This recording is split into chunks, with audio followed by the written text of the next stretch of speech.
Good Monday morning, championship Monday morning, undefeated Monday morning here on Kincade Salciunas 97.5 The Fanatic.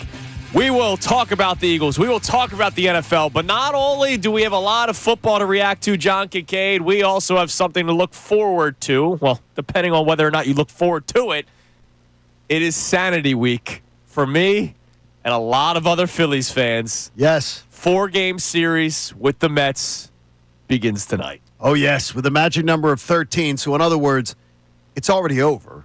Sure. I'm not talking about the division. Right. I'm talking about sanity. Yeah. And right now, I don't have much of it from the last time these two teams faced each other when the Mets swept the Phillies, two of which were in embarrassing ways. The 13-3 bludgeon, the 6-0 sleepwalk at the end of that series after they got swept by this team back in April. Now, this one's at home. Yeah. And I can imagine that the Citizens Bank Park crowd will be raucous over the next 4 nights. But my God, John, for my sanity, I need to see them play some good baseball against this Mets team. Yeah, just win 2.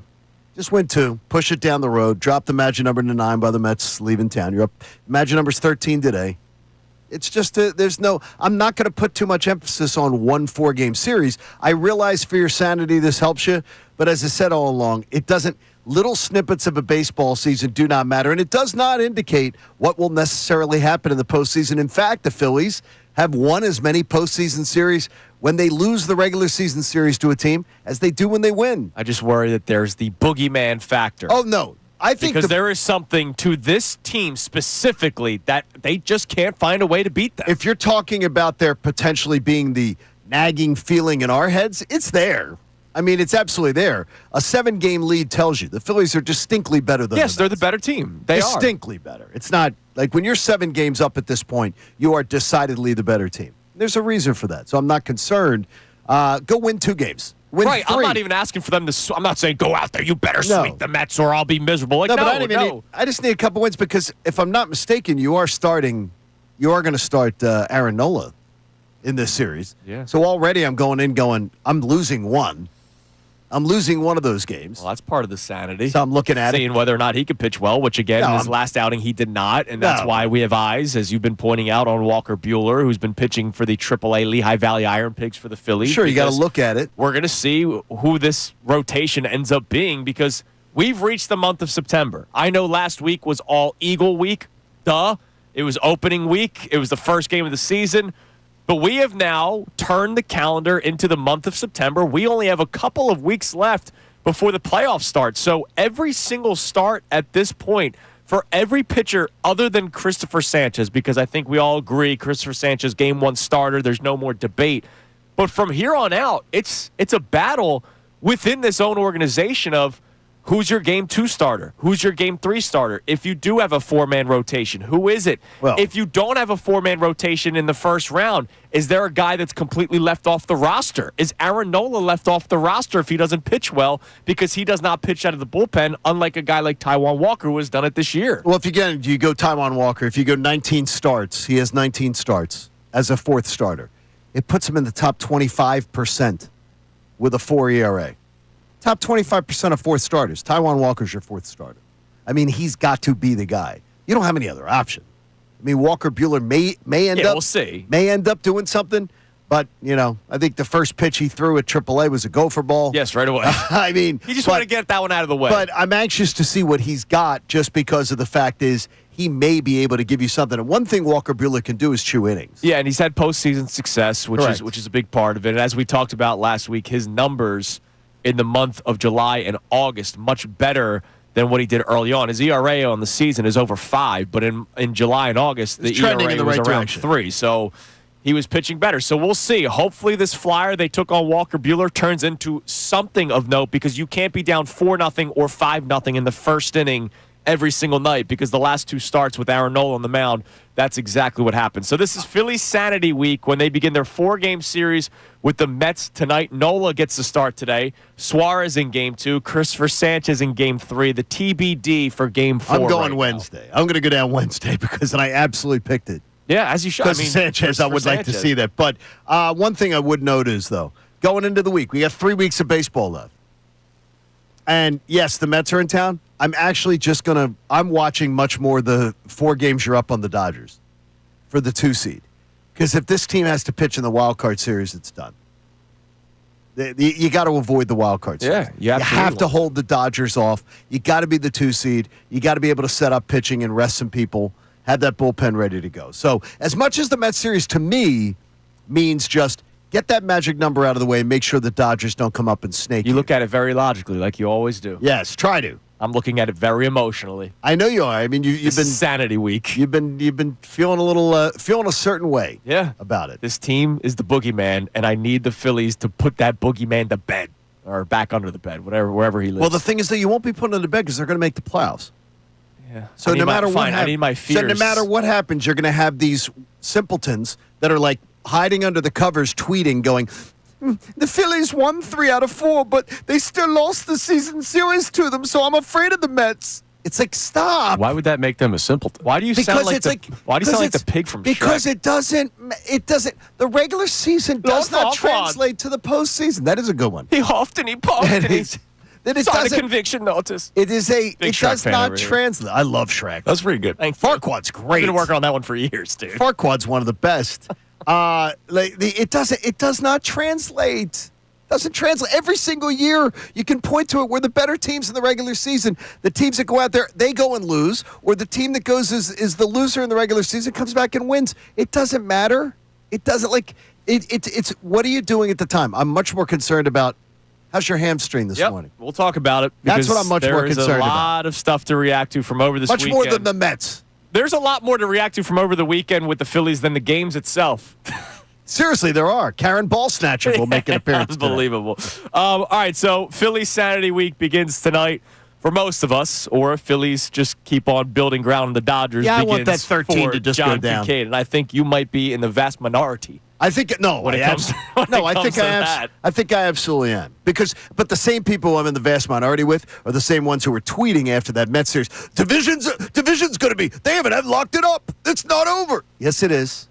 It was, and I tweeted out during the Mets series, after the Mets series that it was over, and put it out there for everybody. And guess what? It is. It's over. Good. It's over. I just need to. So they keep moving the goalpost about what their fear is.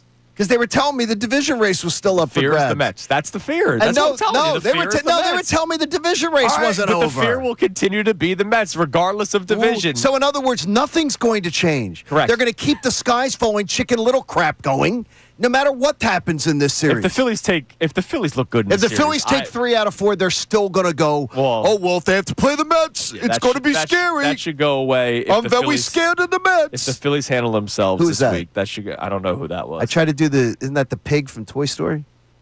What? Isn't that the pig? Like him. I tried to do the pig from Toy Story. Put some respect on Ham's name. Yeah, that's the guy that's been in every Pixar movie ever. Isn't that? Oh God, that was horrible. It was the fake Cliff Clavin. I think that was Cliff. Anyways, football happened this weekend too. It Johnny. did. A lot of good football. So I want to play a clip for you. We bring up this man every once in a while for his ridiculously dumb, stupid takes. And look, he does it on the national stage and probably gets paid buku bucks for it. Jack Sparrow? And yes.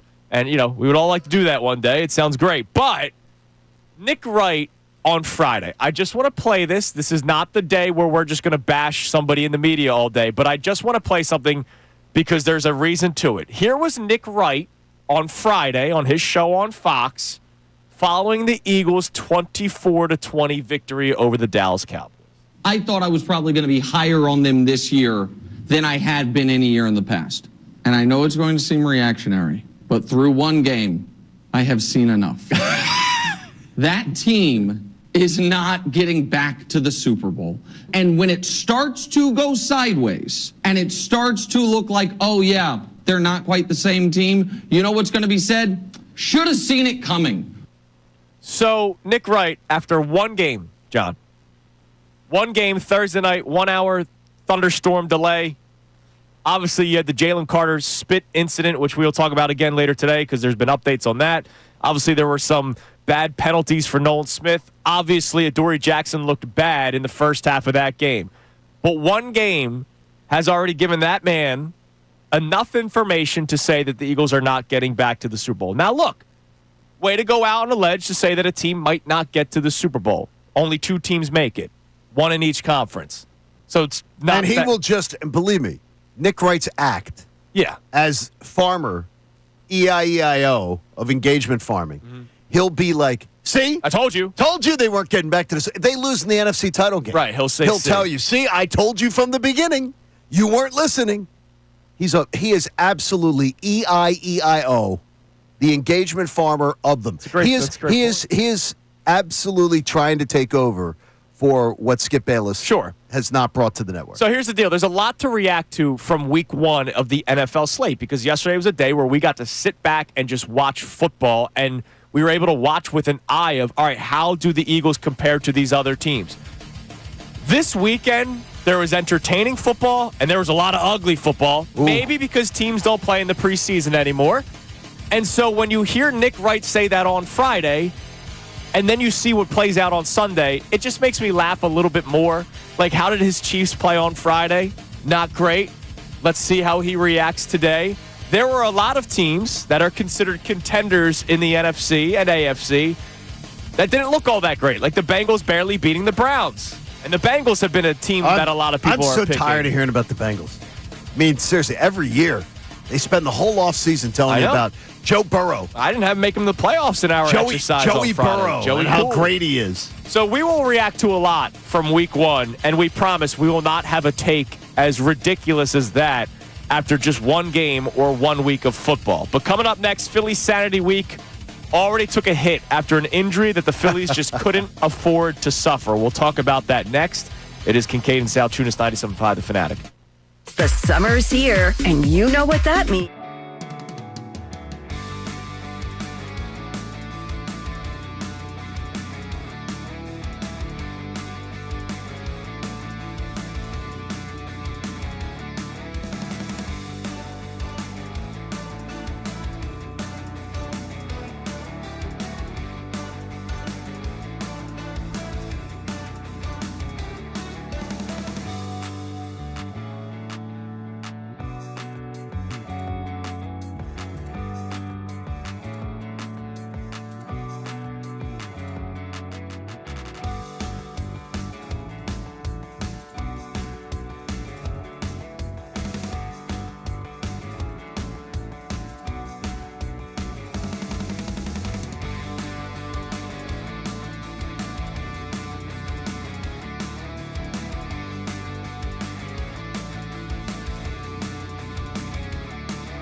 Philly fans, you are the best sports fans in the world. You're not stupid, so why should you have to hear outlandish takes that make you shake your head? You shouldn't. That's why Unfiltered is the show for you. Each afternoon from 2 to 6, we only bring you honest opinions and analysis. We may not agree all the time, but what you hear is what we genuinely believe. It's not some rage bait to try to spark conversation. So make the switch to Unfiltered with me, Bill Colarulo, my man Ricky Bowe, and Silvana Kelleher. Every weekday at 2 p.m. right here on 97.5 The Fanatic and 97.5thefanatic.com.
97.5 The Fanatic.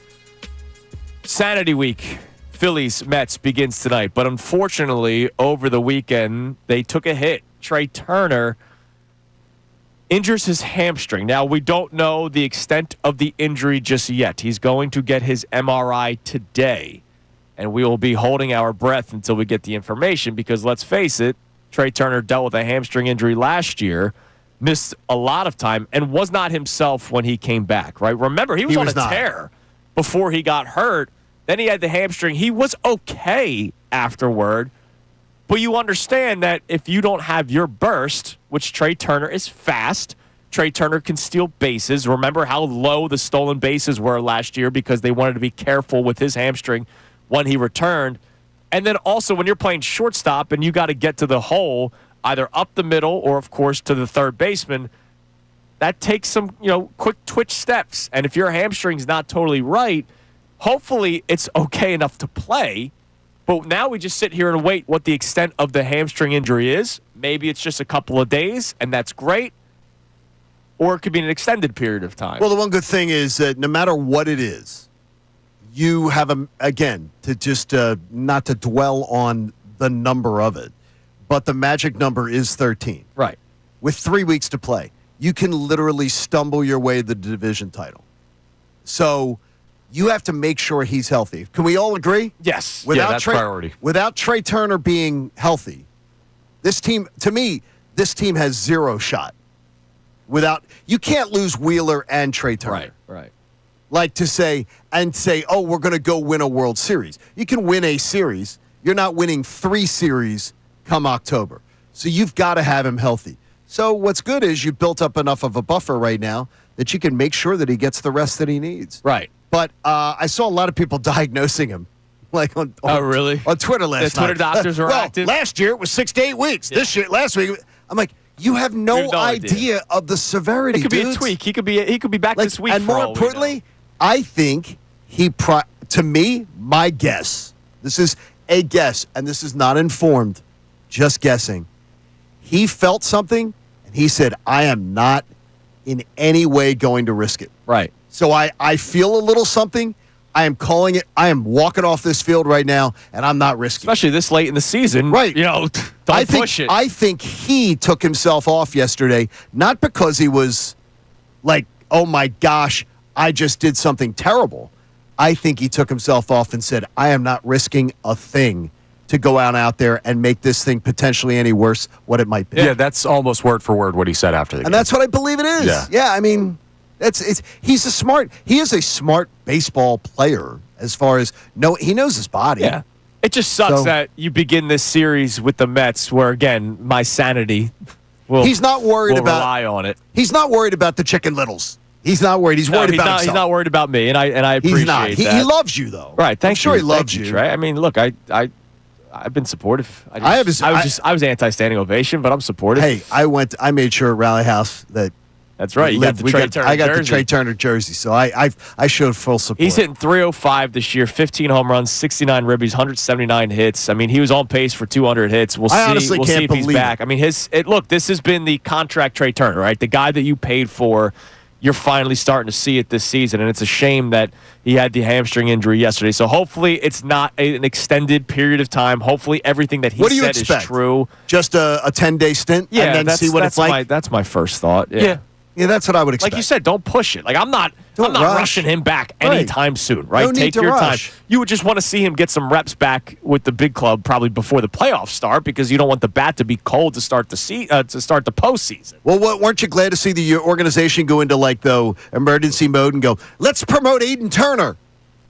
I mean Aiden Turner. Aiden Miller. Aiden Miller. I got a buddy named Aiden Turner. Let's Aiden, very happy about that. Aiden Miller. Let's get Aiden Miller on the fast track. Yeah, not like you had all freaking season to do that, like other organizations do, but that's all right. Yeah. It's all right. A lot of organizations have been doing that. Like the Mets have been doing like young players, with their starting getting pitching. their young players up and giving them I got it. Nolan McLean getting the start again tonight for the Mets. He's 4-0 with a 1.3. Yeah, but then they had the other young kid get the start too. Yeah, I know. They called up another kid too. There are some organizations that don't think you have to be have a kid and a mortgage.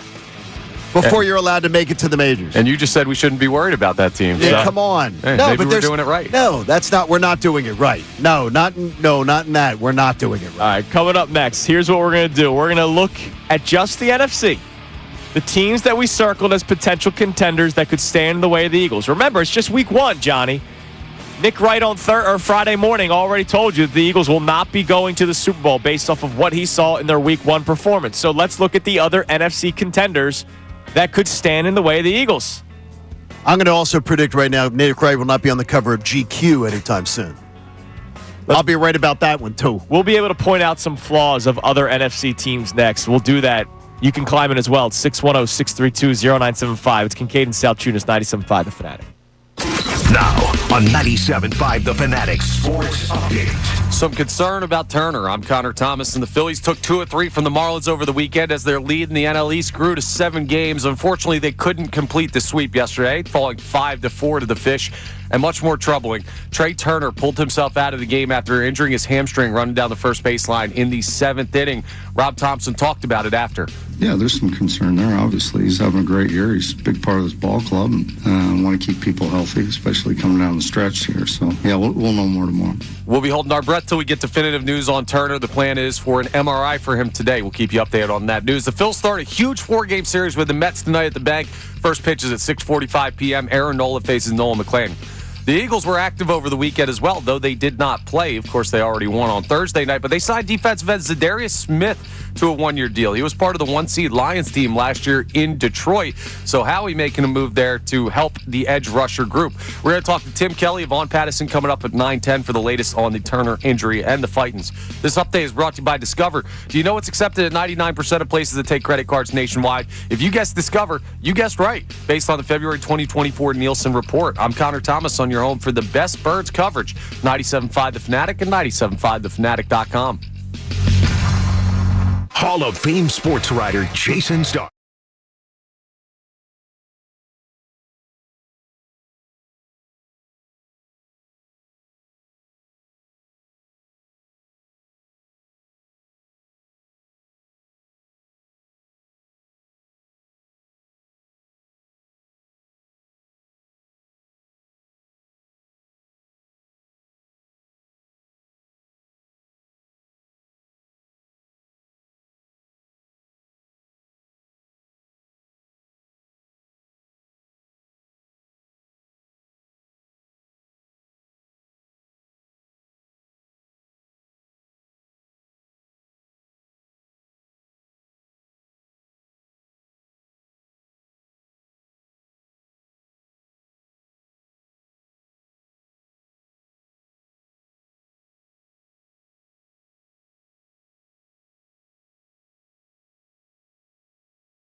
Salciunas 97.5, The Fanatic, brought to us by our friends at the local Bryant Home Comfort Team. Visit nopaybryant.com to keep your HVAC in the starting lineup. What a Sounds beautiful good. weekend. Get it Beautiful. checked out, too. I know the rain kind of sucked, but weather-wise, man, it just felt like football season this weekend. It was great, man. Well, it didn't feel that great yesterday morning because I was out at the walk to end colon cancer. That's right. Yesterday morning with one of your old college classmates. That's right, Ross. So that was a lot of fun. Ross was out there from KYW3. It was great. Ross DeMatte. My first ever Temple radio show partner. He confronted me with that as soon as I walked up to do the TV interview at the event.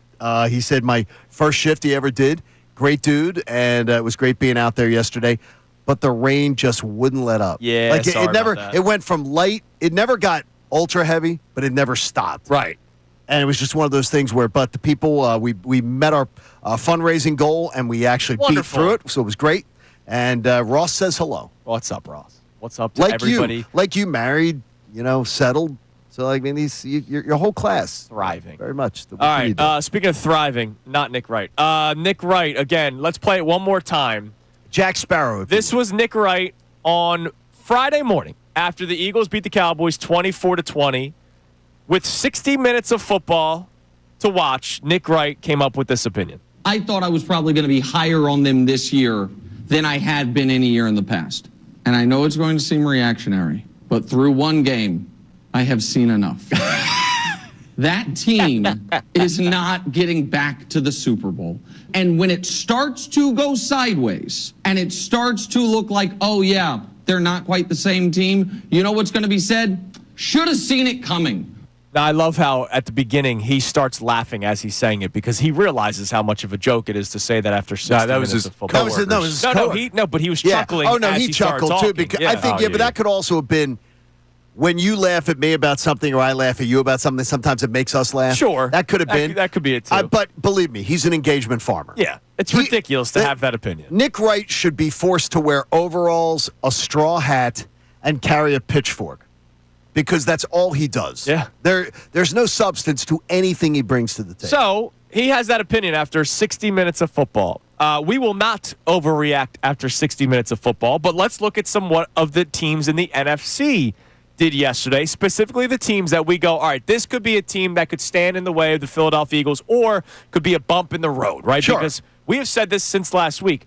Name the team that strikes fear to you in the NFC. Obviously, NFL playoffs, we know the deal. It's one game, right? Yeah, it's not a best of 3. It's not a best of 5, not a best of 7. It's one game, so you could lose. And Friday morning, that was my talking point that I kept hammering home. And now that I've seen the slate, Sure. now that I saw this weekend, it's more evident to me than it was Friday morning. Right. So let's look at some of these NFC teams. In the 1 o'clock games, the Commanders, they could have won by 50, but they didn't. But they did. They won 21-6. Jaden Daniels made some very impressive throws. Again, it's week 1, so I'm not going to overreact. But that Giants team is abysmal. And oh, by the way, they continue to waste their time with Russell Wilson. Oh, you got to give the young kid a time to learn the offense. Like, don't waste your time. Well, no, you see, to me, I think if they throw Jackson Dart in there, they throw him in, they're going to ruin him. Yeah.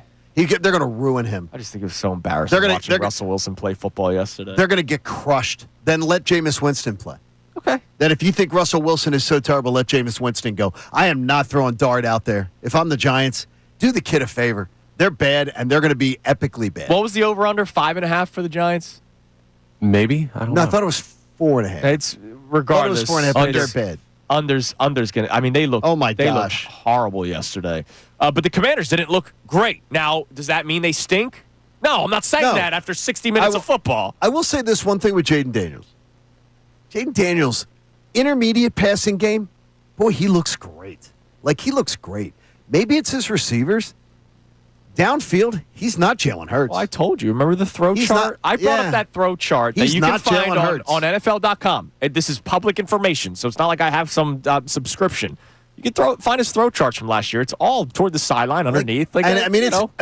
He's dink and dunk city, but he's very good at it. Now you're taking what the defense gives you. Right, obviously, exactly. It's the shell defense where it's just two high safeties constantly.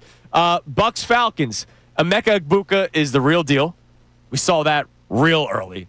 And How about it? When Chris Godwin comes back, you're going to have a triple threat of receivers with those backs as well. And now, when will Godwin be back? Is he going to be back in time for the Birds? Week 4, I think, is that's the Birds. circle date. Yeah, so and he that's could be the back one. by then. He could be back. But give Michael Penix some credit. That guy was a gamer. He made some good plays yesterday. I give him a lot of credit. There's no threat from the Falcons.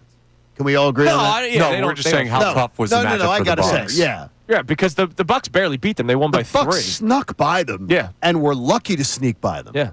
Because, Young Ho Koo. He had a horrible day. He would have been walking home from Mercedes-Benz Stadium. I would never have let him. I'd never let him back in Flowery Branch. I'd never let him back in the facility. Not the only kicker that struggled yesterday. There's a teaser for my 3 observations in the NFL. Niners Seahawks. The Niners, obviously, a team that I will be keeping a close eye on if healthy. Christian McCaffrey already popped up in the injury report last week. Crystal having a little bit of issues. He ends up playing. That 49ers team, if they can stay healthy, which they already lost George Kittle at the point of the game yesterday. I don't know what the extent of his injury is. They squeaked by. Now they're on the road. They squeaked by. Their offense looked. I watched a lot of that game. Their offense did not look good. This is why you don't pay quarterbacks that you're unsure of $50 million. It did not look. That offense was sputtering. And oh, by the way, most of the day. Last year was a mirage for Sam Darnold, and I knew it. 100%. Like, he was horrible yesterday. He had one really big throw to Jackson Smith and Jigba, and then other than that, again, the Seahawks are another team where I go, why are you wasting your time paying this guy? I get it. You want like a legit. And Sam Darnold is a quarterback, right? It's not like he's trash. He's better than Spencer Rattler. But like, you paid him X amount of money, and now you're basically just wasting a couple of years. That's what the Seahawks are doing. The Lions, oh boy, roster's talented. But Jared Goff did not have a genius offensive coordinator yesterday, and it showed. And Aaron Glenn is a beast. He was not there as the defensive coordinator of the Lions yesterday, and it showed. Now, the Packers are a team that you have been pointing out. Maybe the Packers are good. I thought the Packers' biggest, them and the Bucs are the biggest threats to the Eagles. Sure. And the Bucs more when they're healthy. Now, Vita Vea played. Yeah. So I didn't expect him to play. He played. A beast yesterday, too. He's unbelievable. Yes, I'm telling you.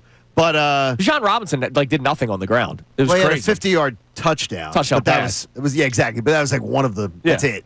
I mean, I'm not. I know the Packers are, and I tell you, I said it. I said it all summer. I think that's sure. the game. But that's how much the game? Are the Lions bad? Like, I don't know. It's week. Week 1. They're not bad. If I'm doing the Nick Wright show today, I'm going up. Their best chance to win was last year when they had Ben Johnson and Aaron Glenn. You may say that. Yeah, you may say that, and that may be legit. Well, it's something to keep an eye on. That may be legit, but the Lions are not bad. Right, because their roster is good. But we saw in 2023 what happened here. They had a decent roster, the Philadelphia Eagles. The roster that went to the Super Bowl in 2022, much of the same players were here in 23. But that team was 10-1.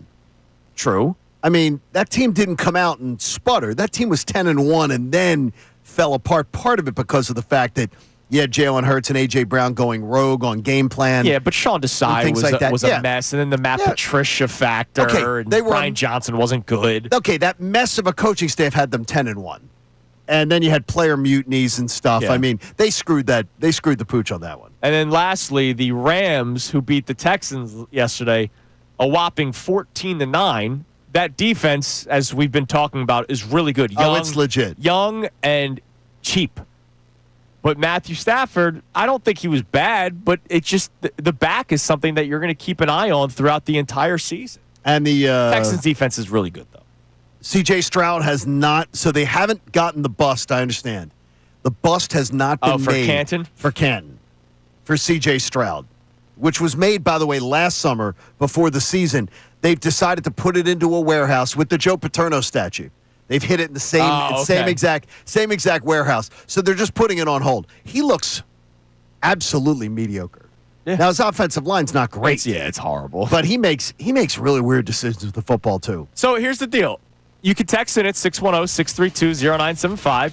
Yesterday was a day without the Eagles that you got to sit back and watch football and watch the NFC teams that we will be paying close attention to throughout the course of the season. There are a couple of teams that we will keep a close eye on, like the Packers, like the Lions, like the Rams, like the Bucs, and the Commanders, of course. What did you take away from the first week of the NFL season? I kind of still stand by what we were saying last week. There isn't a team that strikes fear, which is why we should talk about the Eagles potentially getting back to the Super Bowl this season, because I look around the NFC and I'm not terrified of any teams. Are there teams that you're going to respect? Absolutely. But terrified? No. That's the AFC. And my God, was that a crazy game last night. So we'll check our text line for the first time this morning, coming up next at 610-632-0975. Was there a team in the NFC where you go, all right, that's the team that's the threat to the Eagles? Answer that question for us. But speaking of that Bills-Ravens game last night, I knew it wouldn't take long to call out a hypocrite. First game, it's Kincade and Salciunas, 97.5 The Fanatic. Do you feel unfulfilled? Do your afternoons feel like Groundhog Day because you keep hearing the same old tired takes? Good news.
Philly fans, you are the best sports fans in the world. You're not stupid, so why should you have to hear outlandish takes that make you shake your head? You shouldn't. That's why Unfiltered is the show for you. Each afternoon from 2 to 6, we only bring you honest opinions and analysis. We may not agree all the time, but what you hear is what we genuinely believe. It's not some rage bait to try to spark conversation. So make the switch to Unfiltered with me, Bill Colarulo, my man Ricky Bowe, and Silvana Kelleher.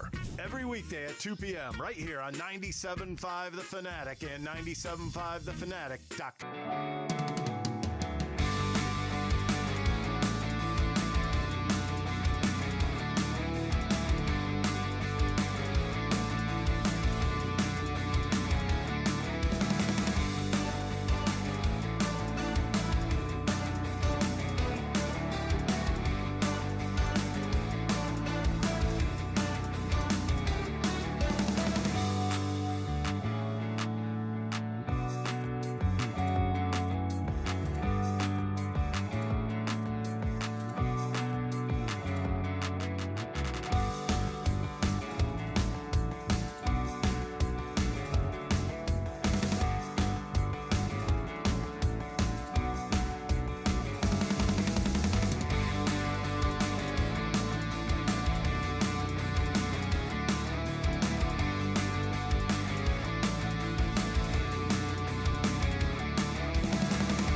Seven five, The Fanatic.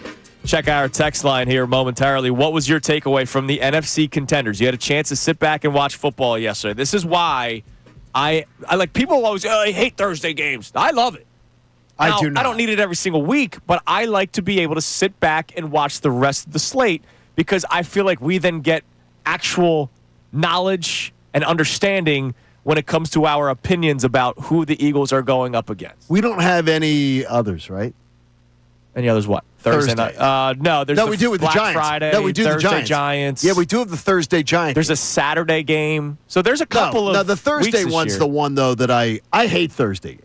So I'm just not. I'm just saying. I'm anti-Thursday. My reasoning is so that on Sunday I can watch the rest of the slate. So Thursday, Friday, Saturday, Monday, whenever they play, I like to be able to sit back and watch what the rest of the league is doing. And once It's much again, more relaxing. we watched the rest of the NFC yesterday, and there wasn't anything, I don't know, earth-shattering. Who's like who? I say it to you again. I wonder if people that listened on Friday to us, if they watched yesterday and said, "Okay, now I have an answer." Right. Because I would tell you, I said the only team I said on Friday is the Packers, and I think that the Rams are sneaky on the defensive side. If Stafford's back, healthy, they're dangerous. they're dangerous. But You saw that connection with Nakua yesterday when he was actually on the field because he had to leave twice. Nakua, man. But that connection is ridiculous. And Devontae Adams is a nice addition, and they run the ball well, and their defense is really good. I but think the 14 Bucs points. I think the Bucs have. I picked the Bucs to be the 2 seed because I think their division sucks. Yes. Because of the Saints, the Panthers, and the Falcons. Yeah. They've already gotten a division win over the Falcons. Yeah, and the Panthers, you saw that yesterday against the Jags. It's atrocious. Just atrocious. Bucs have won that division 4 years in a row. By the way, Bryce Young, everybody was all excited for him because he had like 4 good weeks last year. He sucks.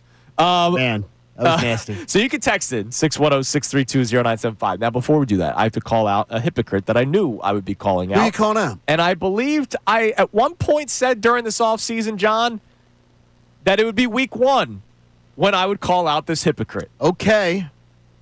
All the outrage over the tush push and how it should have been banned. Some people were honest with themselves and just said they didn't like it. Now, do I believe that is a ridiculous reason to try to ban a play? Yes, I do. But, John, I actually respect those people more because at least they're honest. I just don't like it. That's why I want it banned.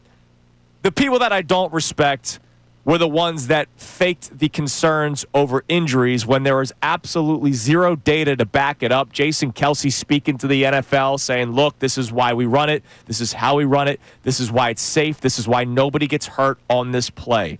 And finally, Jason Kelce, credit to him, probably swayed a couple of people to say, all right, we will vote to keep the tush push. What was it? 9 went against it. 20, what was it? I'm trying to think of the league right now. That'd be 23? 23. Yeah. 23 But they went needed for it. 11 votes. They were 2 needed votes 11. shy. And so, Sean McDermott, who was one of the most vocal people adamant about getting rid of the tush push because of the health and safety, he said it over and over. And I called him a hypocrite when this was all going down because the Bills ran it the second most times in the NFL last year and over the last 2 years. And no, it's not a gap of like 300 tush pushes. Like the Bills run the tush push often because they have a quarterback that's strong, they have a good offensive line, and they have guys that can push the tush, right? So there's a good reason for the Bills to run that play. But to then sit there in front of cameras and behind microphones and scream and cry about the safety of his players just to run it in week 1 of the NFL season. And I knew he was going to do it, John, which is why I felt How did comfortable. you know it? Like you really did? 'Cause, I mean, you did say it. Because he said he would if it didn't get banned. I wondered how he was going to. I really did. I wondered if he was not going to do it. Like, I wondered if he was going to stay away from it. I really did. You can't put up that much of a stink. And then do it. And then, so what? Does that mean he put Josh Allen in danger yesterday? By his logic, he did. Did he put all 5 offensive linemen in danger on that play? By his logic, he did. The guys that pushed the tush, were they in danger yesterday? By his logic, they were. Sean McDermott, right. By I don't care that you're from this area. You, sir, are a hypocrite. No, he is. And he absolutely earns it. Because he made such a stink. Yeah. I mean, stink about it. And it's embarrassing. Yeah. Because he conducted himself like a fool. Absolutely. The other guys that just said they didn't like it, I kind of respect them more. No, I do. Yeah. I mean, because they're real with it, hey, or, the president of the Packers, at least he put his name on it, sat behind a microphone, and took it on full strength. Yeah. And did not try to do this player safety crap the whole time.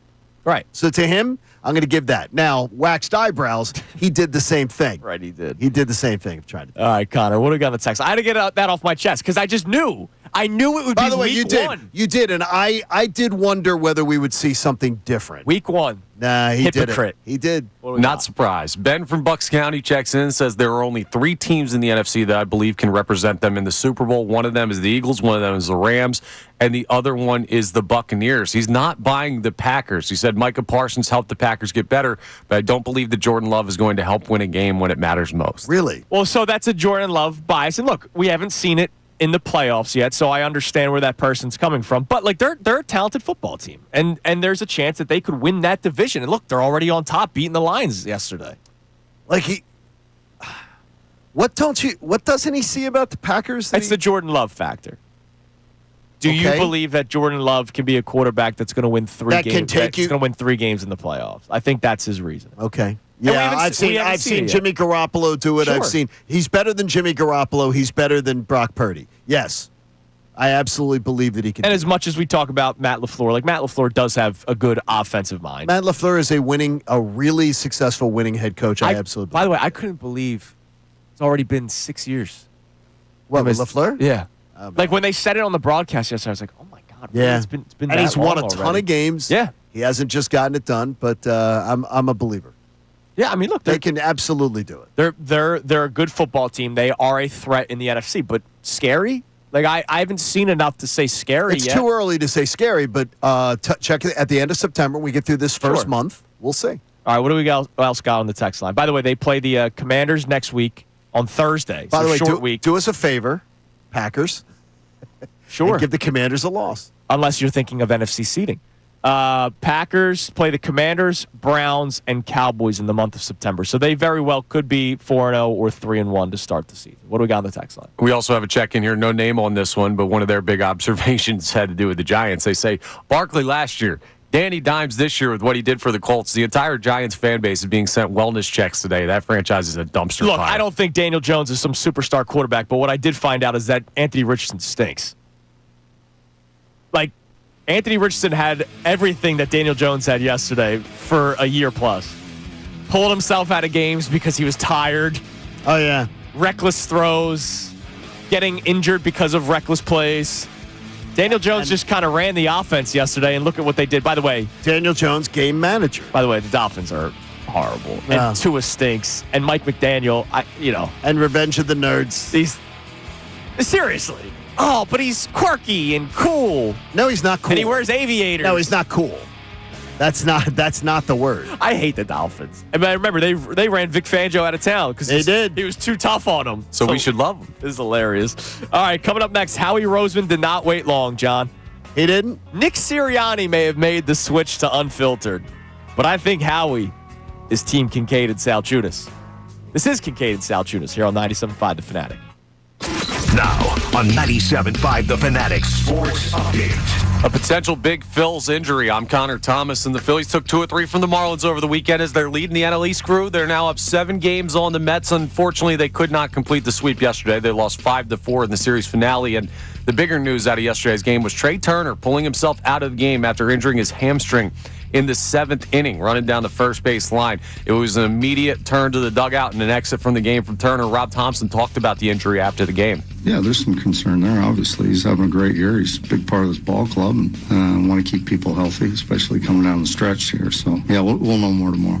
So we're going to find out from the results of an MRI today what's going on with Turner. We'll be holding our breath until we get that news. Phil start a huge 4-game series with the Mets tonight at the bank. First pitch is 6:45. Aaron Nola faces Nolan McLean. The Eagles Eagles were active over the weekend. They didn't play. No, they already won on Thursday, but they signed defensive end Zadarius Smith to a one-year deal. He was part of the one-seed Lions team last year in Detroit, so they add to the edge rusher room. We saw the Commanders start 1-0 as well in the division, knocking off the Giants. We'll talk to Tim Kelly of On Pattison coming up at 9:10 for the latest on the Phils.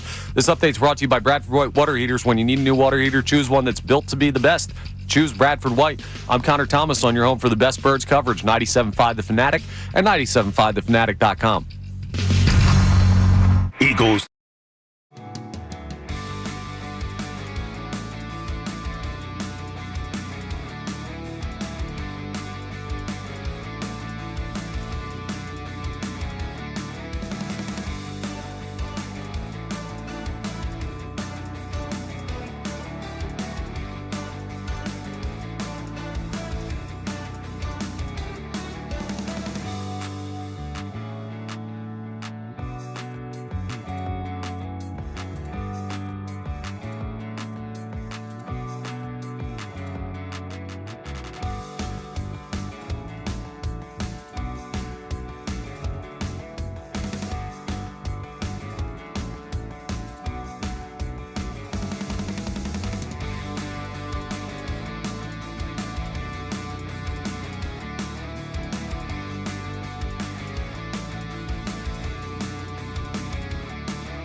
Philly fans, you are the best sports fans in the world. You're not stupid, so why should you have to hear outlandish takes that make you shake your head? You shouldn't. That's why Unfiltered is the show for you. Each afternoon from 2 to 6, we only bring you honest opinions and analysis. We may not agree all the time, but what you hear is what we genuinely believe. It's not some rage bait to try to spark conversation. So make the switch to Unfiltered with me, Bill Colarulo, my man Ricky Bowe, and Silvana Kelleher. Every weekday at 2 p.m. right here on 97.5 The Fanatic and 97.5thefanatic.com.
Philly fans, you are the best sports fans in the world. You're not stupid, so why should you have to hear outlandish takes that make you shake your head? You shouldn't. That's why Unfiltered is the show for you. Each afternoon from 2 to 6, we only bring you honest opinions and analysis. We may not agree all the time, but what you hear is what we genuinely believe. It's not some rage bait to try to spark conversation. So make the switch to Unfiltered with me, Bill Colarulo, my man Ricky Bo, and Silvana. On this championship Monday morning. Love hearing that. Love hearing it. Look, they're still the champions, man. Yeah, they are. Damn right. Let's use them while we can.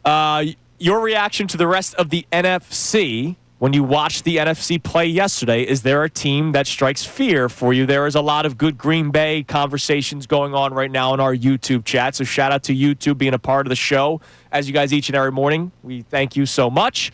And, of course, we'll check our text line as well at 610-632-0975. But before we get back to our conversation with the people, John, Howie Roseman, I think, listens to Kincade and Salciunas. I know. Well, I know members of Howie Roseman's staff do because I talked to some of them the other night. One of them might be my doppelganger. Could be. Howie Roseman maybe has heard me complaining about the lack of depth at the edge rusher position. I know a lot of time has been spent talking about the cornerback 2 battle between Adoree Jackson and Keely Ringo, and then the eventual trade for Jacorian Bennett.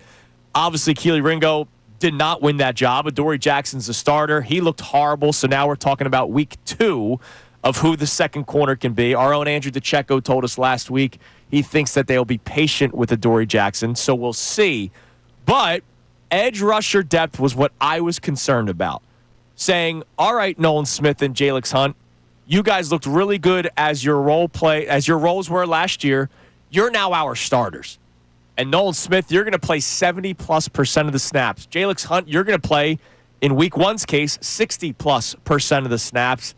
You're our guys. And I saw very little pressure. Now, obviously, you saw Nolan Smith on the score sheet. Yes. With personal fouls. Sure. Yeah, he was out there. Dumb stuff. Obviously, the Jalen Carter ejection is a big reason why they could not get home. But if you're relying on these 2 guys, even when Jalen Carter's off the field for a breather, they're going to need to be able to do their job. And then you have Azeez Ojulari and Josh Uche as your depth guys, and Ojulari doesn't even dress in week 1. What does that tell you? Like, him not dressing tells you a lot. Well, it's very Devin White-ish. Yeah. Doesn't play special teams. Is he doing enough where he has to be dressed? Like Jahad Campbell. Remember what Andrew DeCecco said to us during training camp. He has done enough where you have to play him. Regardless of what his position may be, you have to play this guy. He's that good. Clearly, Azeez Ojulari has not exploded on the scene to say you have to play this guy despite him not playing special teams. I was high on this signing. So I'm hoping it works out. I liked it too. I was high on it. As a depth piece. I liked it too. Yeah, and then Howie goes shopping again. And they acquire Zadarius Smith. They sign him to the 1-year deal. Yes, he was available. It almost kind of felt like the Ndamukong Suh from 2022. Hey, I'll stick around until a team needs me. And when did Ndamukong Suh get signed? After the Commanders game in week 9. Correct. He got signed in November. That was when the Eagles were 8-0. Their first loss was handed to him, and Howie's like, yeah, I'm shopping. Yeah, they got signed in November. Howie goes shopping after 1 game. Tells you something. Who do you think it's a statement on? Do you think it's a statement on who he saw on the field the other night? Or do you think it's more of a statement on who didn't get dressed for the game in that what he thinks about Azeez Ojulari? To me, this is heavily the Ojulari thing. I don't think it has all that much to do with Nolan Smith or Jalix Hunt. Because Zadarius Smith's not going to play 70% of the snaps. No question. And we were all, shocked. Nobody was expecting Ojulari to not be dressed. No, it sent waves through the press room. All the beats were surprised. Like, everybody was like, whoa. Didn't expect that to happen. And remember, that was pre-anything with Jalen Carter, right? So you can look at the Nolan Smith, Jalix Hunt stuff and say, well, maybe the big guy in the middle of the line that should be all-pro is a big miss. But they chose to not play that guy. Right. So it has to do more with that. So we're all on the same page? Yes, we are. I think this is more about Ojulari than it is about anything Howie saw on the field the other night. And that, to me, though, is also troubling. Well, because you're going. He bit the bullet that means the Ojulari thing is very much Devin White. But Howie's going, all right, maybe I did make a mistake. And that's fine. Let me go clear this up right away, and I appreciate that. So Zadarius Smith last year between two teams, he was with Cleveland, and then eventually the Lions traded for him. When Aiden Hutchinson got hurt, Zadarius Smith was traded to the Lions. Remember, the Eagles were in on him. There was talks of the Eagles potentially trading for Zadarius Smith, but the Lions desperately needed him, considering the injury to Aiden Hutchinson last year. As you're listening to 97.5, The Fanatic, WPEN, WPN, HD1 Burlington, Philadelphia, a Beasley Music Station broadcasting live from the Comcast Business Studio, powering possibilities. So he goes to the Lions. He played 60% of the snaps last year for the Lions.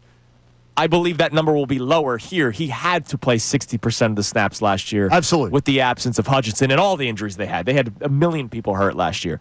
So you bring By the in way, a depth Hutchinson, guy. the Lions did not come to a deal with Hutchinson.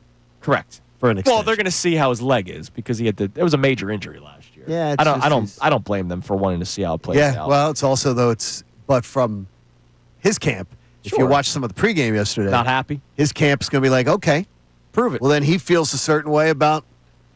Then when suitors are going to come in the offseason, he's not going to negotiate during the year. Sure. So And there you go. well, if you're the Lions, you got to prove it. I got to see what that leg is like. That was a really bad injury that was he had bad. last year. By the way, he did nothing for the Lions yesterday. Not many players did something for the Lions yesterday. Correct. But I think that was a good addition. We'll see how much is left in the tank. He played well with his role last year. You're not asking Zadarius Smith to come here and play 70% of the snaps. It's going to be probably what they thought Brandon Graham was going to be last year, but then BG was just really good and had to play. And oh, by the way, Bryce Huff was really bad. So we'll see what Zadarius Smith is, but I like the aggressiveness of Howie. You saw 1 week. You saw who did not dress. You saw those who did dress maybe did not impress enough as well. That may be another factor to the conversation. So you go out and get a guy that's available, and all you're doing is paying some money. I got to tell you, I would honestly have enjoyed more aggressiveness or saving resources at this point, being a little more patient and worrying about CB2. Because cornerback 2 is not on the roster. Well, you know what Howie's going to say. We traded for Ja'Cory Bennett. Ja'Cory Bennett. Okay. And hopefully that works out.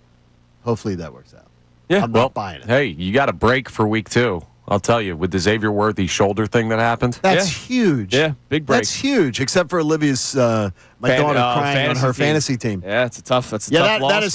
That is a huge loss. That's a tough loss for the Kansas City Chiefs. Yes. All right, so here's what we've talked about so far this morning. We'll get back to our text here.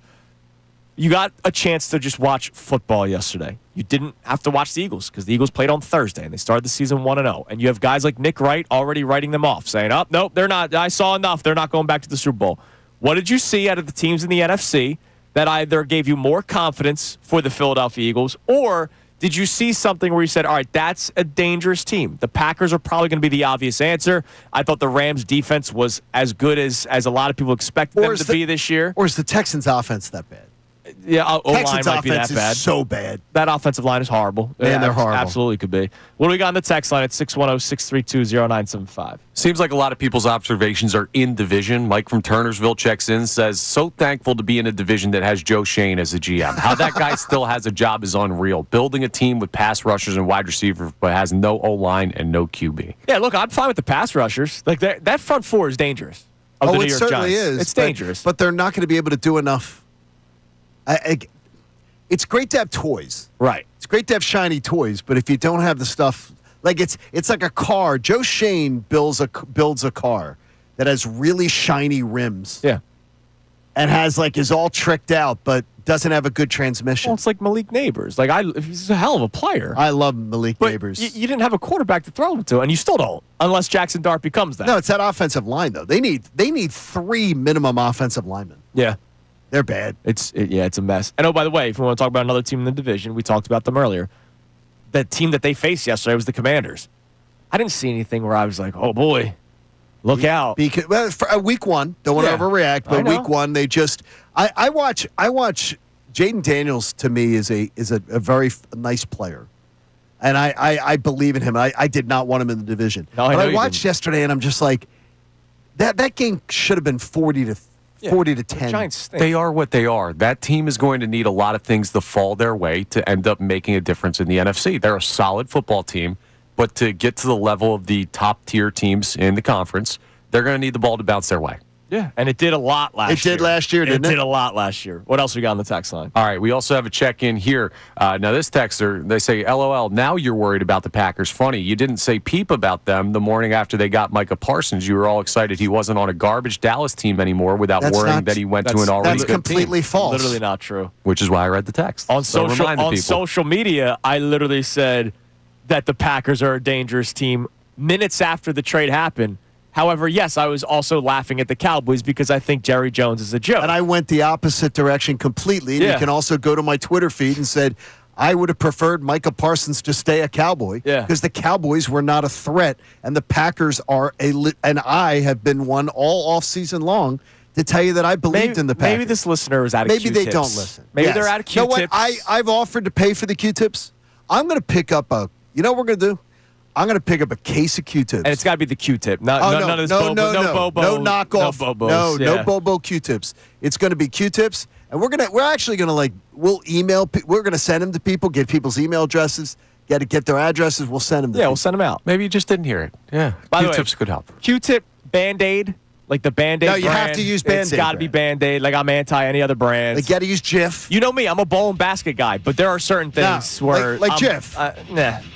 I go ShopRite peanut butter. It tastes just the same. Can't I do like that. Skippy. All right, coming up next. No, Skippy. I'm a Skippy guy. It is Saturday week for the Philadelphia Phillies, for me at least, and many others, John. When the Phillies Bunch begin of their 4-game series with the Mets. They took 2 of 3 over the weekend against the Marlins. However, the game action itself had nothing to do with the top story in Miami. We talk about a despicable incident in Lone Depot Park next. It's Kincade and Salciunas, 97.5 The Fanatic. Philly fans, you are the best sports fans in the world.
Philly fans, you are the best sports fans in the world. You're not stupid, so why should you have to hear outlandish takes that make you shake your head? You shouldn't. That's why Unfiltered is the show for you. Each afternoon from 2 to 6, we only bring you honest opinions and analysis. We may not agree all the time, but what you hear is what we genuinely believe. It's not some rage bait to try to spark conversation. So make the switch to Unfiltered with me, Bill Colarulo, my man Ricky Bo, and Silvana Kelleher.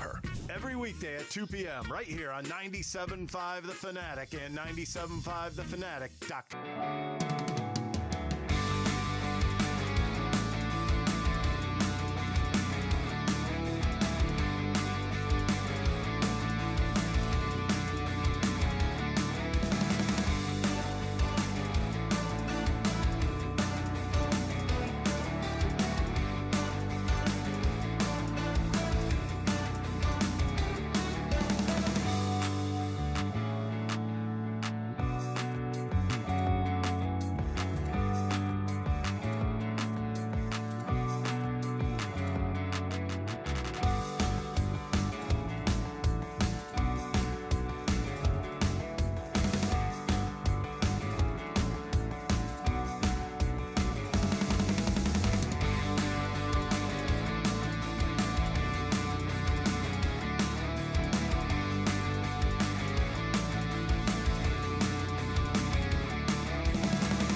fans, you are the best sports fans in the world. You're not stupid. So why?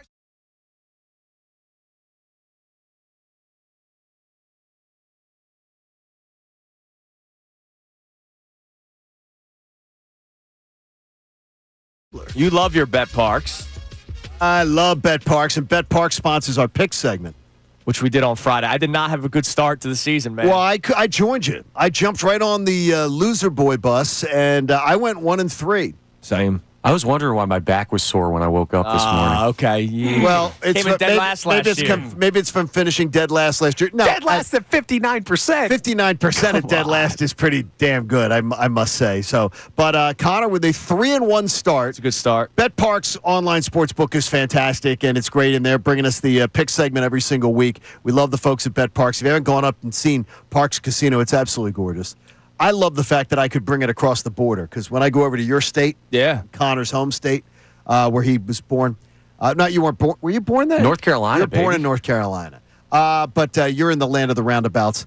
I like it when I go over to the land of the roundabouts that I can bring it right with me. Good work, Johnny. So it's great. All right. Andrew DeCecco has chimed in. What's up? Before we talk about our fighting Phils and the horrible, despicable moment that took place in left field at Lone Depot Park. God. He said regarding Zadarius Smith. Yes. He's chimed in. He said it's nothing to do with week 1. The fact he was in Philly and signed the day after tells you it was already in the works. We're underwhelmed with edge depth, hence sitting Ojulari and Okoronkwo. Man, I'll tell you. So part of it is what we were saying, the Ojulari thing. The way it rolls off his tongue. Oh, he says it like no problem. Yeah, the way it rolls off our tongue, it feels like we're like in a spelling bee. And I have to look at it when I say it. Could you use it? He just spits it off. Could you use it in a sentence? I would have to be doing that little stall routine. Me and Okoronkwo were hanging out. Exactly. That wasn't that hard. So DeCecco believes that the Zadarius Smith stuff was in the works for some time. All right, so this past weekend, an absolute despicable moment that took place between the Phillies and Marlins. And no, it had nothing to do with the players. I guess the only player that was involved was Harrison Bader because he hit a smash to left field. Well, it was also his home run. Yes, exactly. He hits a smash to left field. And if you've ever watched a Marlins game, nobody goes. There's nobody there. Well, by the way, though, to their defense, they had one of their biggest weekends in a long time. Yeah, probably because the Phillies were there. Right, exactly. They didn't realize that Karen Ball Snatcher was going to be in attendance. So if you missed it, you don't go online ever. Good for you, because then you don't see despicable people like this. But there was a woman that tried catching the home run ball or picking the home run ball up off the ground in the row in front of her. There was a father further down in the row in which the ball landed in, and he ran over to the ball, much like anybody would at a minor league ballpark, because, again, nobody's there, an indie ballpark, or any Rockies game for that matter, because there's nobody there either. So the father picks it up, brings it to his son, puts it in his glove. They share a nice, beautiful hug. Apparently, it's the kid's birthday a couple days later, so it was like a nice little, here you go, happy birthday, kiddo. And here comes the woman that was in the row behind. And she had to run across like 12 seats. Yeah. Or 14 seats, which is what the guy did too. And demanding the baseball. Now, credit to the Marlins broadcast for sticking with it the entire time and seeing more and more. When the father eventually gave the ball to the woman walks away. But what else isn't seen? Because there are a lot of people on social media doing the whole, stop trying to ruin this woman's life for this one incident. Look, I don't think the woman's life needs to be ruined, but should she be called out for not only taking the ball back, but then her actions as she left the stadium flipping off everybody? She should absolutely be called out for her actions. But I don't need to know her name. No. I don't need to. She knows what she did wrong. I don't need to dox her. No, she doesn't need to be fired from her job. I don't need to. Well, nah. This is where we had the conversation earlier today. I was using the potty. I must have missed this. If you and I said to Connor this morning, if you or I or Connor or Bill Colarulo or anybody did this on television, we would be fired. That's a good point. The Beasleys would fire us.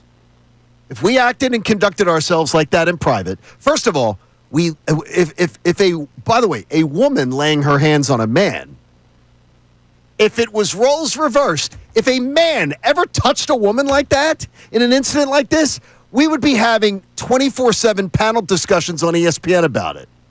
But we're not today. They're probably talking about the W. Well, they did actually talk about it over the Yeah, weekend. but they're probably talking about the W. They're not talking No, they're about probably a talking woman. about the They're not NFL. talking about a woman physically assaulting a They're probably man. talking about the NFL. And by the way, and his hands going up in the air like I don't know what that was about. But it was odd reaction. It was to me, I think if she worked for my company and she was one of with dealing with my clients and face clients, I'd be like, we're parting ways. Bye. You're flipping off people in the stands. You're conducting yourself like that. Bye-bye. You're not representing my company ever again. Okay, that's a fair point. I would feel that way. It's a fair point to And bring by the way, our lives into it. And I don't know what she does. If she dealt with children, I'd never want her around children. If she dealt with customer service, where she was the face of my company, I would never want her. So I'm not saying that, but I don't want to dox her. I don't want to know where she lives. I don't want her life ruined. Right. But if she got fired today, she earned it. She brought it upon herself. She earned it. Now, credit to the Phillies and Marlins for what they did after the fact. The Marlins, they had somebody from their organization bring a goodie bag to the kid, and I thought that was a beautiful moment. And then afterward, the Phillies bring him down to the tunnel and Harrison Bader giving him the signed baseball bat. I thought that was really cool of both the Marlins and the Phillies organizations. Harrison Bader himself to do that. I think that was really, really cool of those teams. Yes. And I hope this kid, even though that was such a weird moment in his life, gets to remember it as a great moment in his life, because I'd rather have a signed bat than a home run ball anyway. I think it was awesome.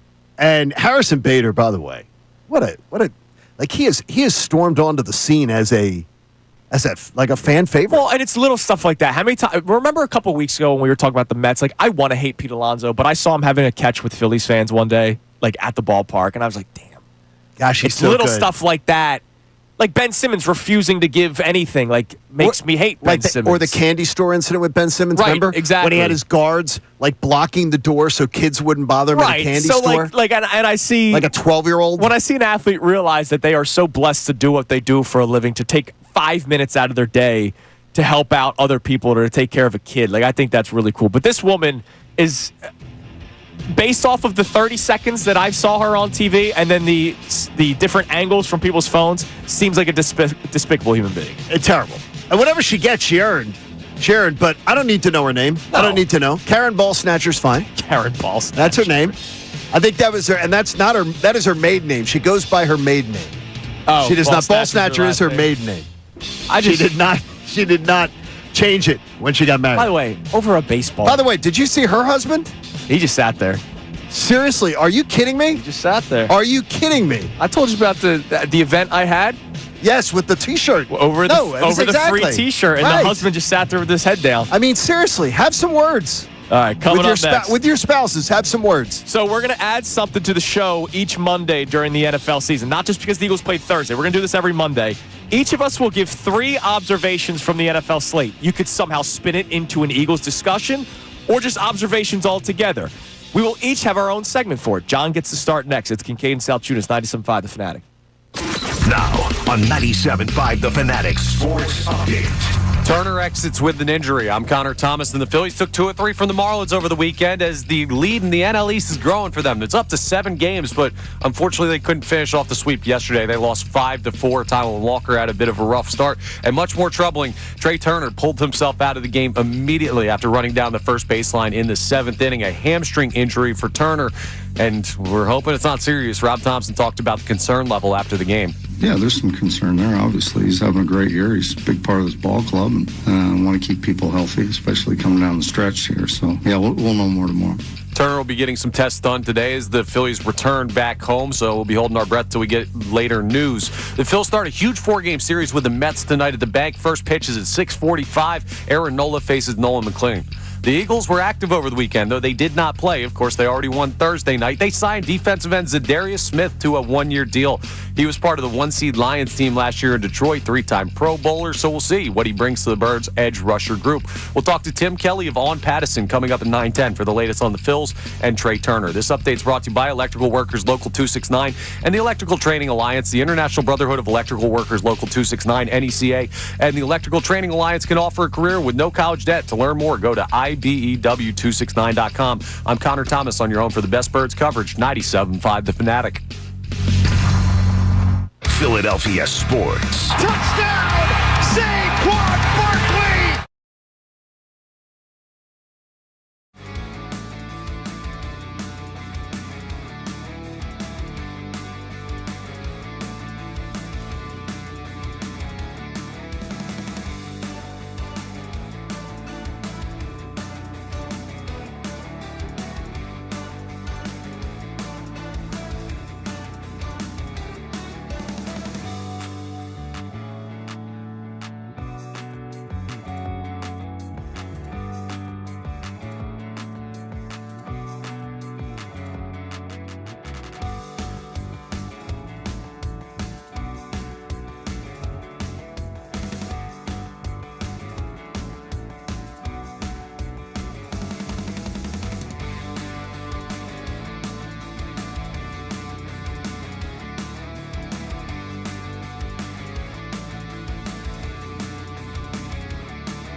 Philly fans, you are the best sports fans in the world. You're not stupid, so why should you have to hear outlandish takes that make you shake your head? You shouldn't. That's why Unfiltered is the show for you. Each afternoon from 2 to 6, we only bring you honest opinions and analysis. We may not agree all the time, but what you hear is what we genuinely believe. It's not some rage bait to try to spark conversation. So make the switch to Unfiltered with me, Bill Colarulo, my man Ricky Bo, and Silvana Kelleher. Every weekday at 2 p.m. right here on 97.5 The Fanatic and 97.5thefanatic.com.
Philly fans, you are the best sports fans in the world. You're not stupid, so why should you have to hear outlandish takes that make you shake your head? You shouldn't. That's why Unfiltered is the show for you. Each afternoon from 2 to 6, we only bring you honest opinions and analysis. We may not agree all the time, but what you hear is what we genuinely believe. It's not some rage bait to try to spark conversation. So make the switch to Unfiltered with me, Bill Colarulo, my man Ricky Bo, and Silvana Kelleher.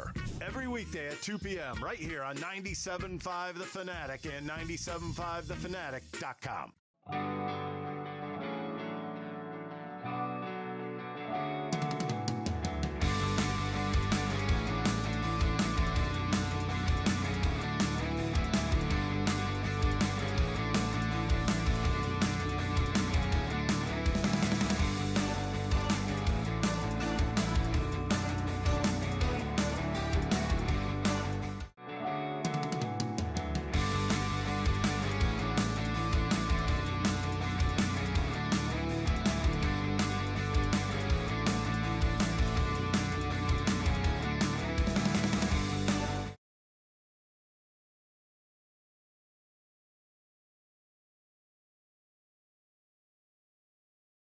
This championship Monday morning, a undefeated Monday morning.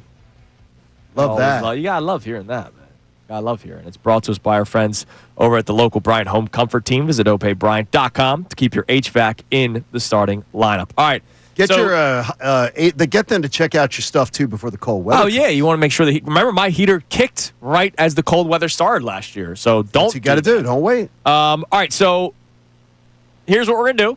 Every Monday moving forward, we're going to each have a segment where we take some time to give our 3 observations, and we'll react to it. It's not like the floor's John's and we just sit here with our thumbs up. Oh, no. I want everybody's got to be in on. Everybody's got to be in on this. So give us a little football music, Connor, because this is what I want to do. So John will have the first segment for his 3 observations from the Week 1 slate that were around the NFL, whether or not it matters for the Eagles or not. What do you got, Johnny? Well, I'm going to tell you first is the Eagles pick'em tells me all I need to know. The Eagles line, they were not favored to win in Kansas City. Then the line shifted to the Chiefs -2. Then it was -1.5. Then the Chiefs lost on Friday night, and now it's a pick'em game. That tells me all I need to know. Look, I heard people saying they're worried about the Chiefs and worried about it. Well, the Chiefs lost. Now I'm worried about that game. Tells you a lot. The Eagles, that looks really, really good going into Arrowhead. By the way, Eagles played an ugly game to win 24-20. Right. Terrible. The Chiefs just lost. Yep. Number 2. I think there's a lot of wasted space during the offseason, and you can find it out early. The Patriots buzz Oh, yeah. may have been a little premature. One game.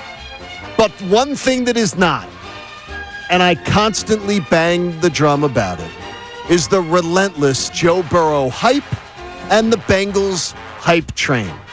I like the Bengals. They're not a bad team, but as I said, I thought they'd be like a 10-7 team, something along those lines. They just are not a good football team. No. They're just not. When we did our predictions last week, when we did the Futures Day, they're a wild card team. I didn't even have them making the playoffs. You didn't even have them. You didn't even have them as a wild card. Because tell me how their defense got better other than finally working out their contract with Shamar Stewart and finally working out their contract with Trey Hendrickson. They barely beat the Browns. But I mean, sitting there like shaking the pom-poms. The pregame shows about Joe Burrow yesterday. Oh my gosh. And then Joe Burrow goes out and Jalen Hurts is saying, really? Yeah. Wow, I'm getting ripped and Joe Burrow's getting all the love. Look, Jamar Chase is a stud. Higgins is a very good complimentary receiver. He's got all the things he could need to succeed. They know Jamar's on the team still, right? Yeah, exactly. He didn't have much what of do a you game. have, 2? Taylor, figure it out. All right, last up. I've told you before a very bold prediction. Very bold. No one has said this, but the only place you'll hear it is here. That the Eagles game in Buffalo will mean nothing to the Bills. They will already have the number 1 seed clinched. Last night's win that was crazy. Does a lot towards doing that, in my opinion, because the Chiefs already with a loss. The Bills now beating the Ravens head-to-head. That makes them have that half game. I don't think the Bills game's going to mean anything to them when the Eagles go play them in the second to the last game of the season. I think it's going to mean anything. So I think last night's game had a lot to do with that, and that's what we're hoping for. Make it mean less and less to the Bills down the stretch. Yeah. There you go. All right, there's your 3 observations from the Week 1 NFL slate. Gotta like that. Crazy game last night. I mean, absolutely. Obviously, we have to go to night at some point, but the first half was fun, and then that comeback, waking up and seeing that the Bills won 41-40. By the way, a scoregami. I know Connor's a big scoregami. Oh, was it? I didn't Yes, it see was. that. Yes, it was a scoregami. Scoregami last How night. did I miss? I feel like they're happening every week now. I'm not in midseason form. I think it's weird is that's the way it's seen. Doesn't it feel like maybe it's just because it's on to our attention now because it's become such a big thing for people to pay attention to, but it just feels like every week there's a scoregami. Well, how about the kickers too, though? Oh, you wait till my observations, Exactly. John. That's the key. Because it was insane. How much do you think, though, that's going to play into the scoregamis and all the weird, a lot of missed field goals, a lot of missed extra points, going for 2, and also be a big part of it. long kicks now. Yeah, so. Right, absolutely. All right, what do we got on the text line? If you guys have any observations league-wide, feel free. But our question for you today at 610-632-0975.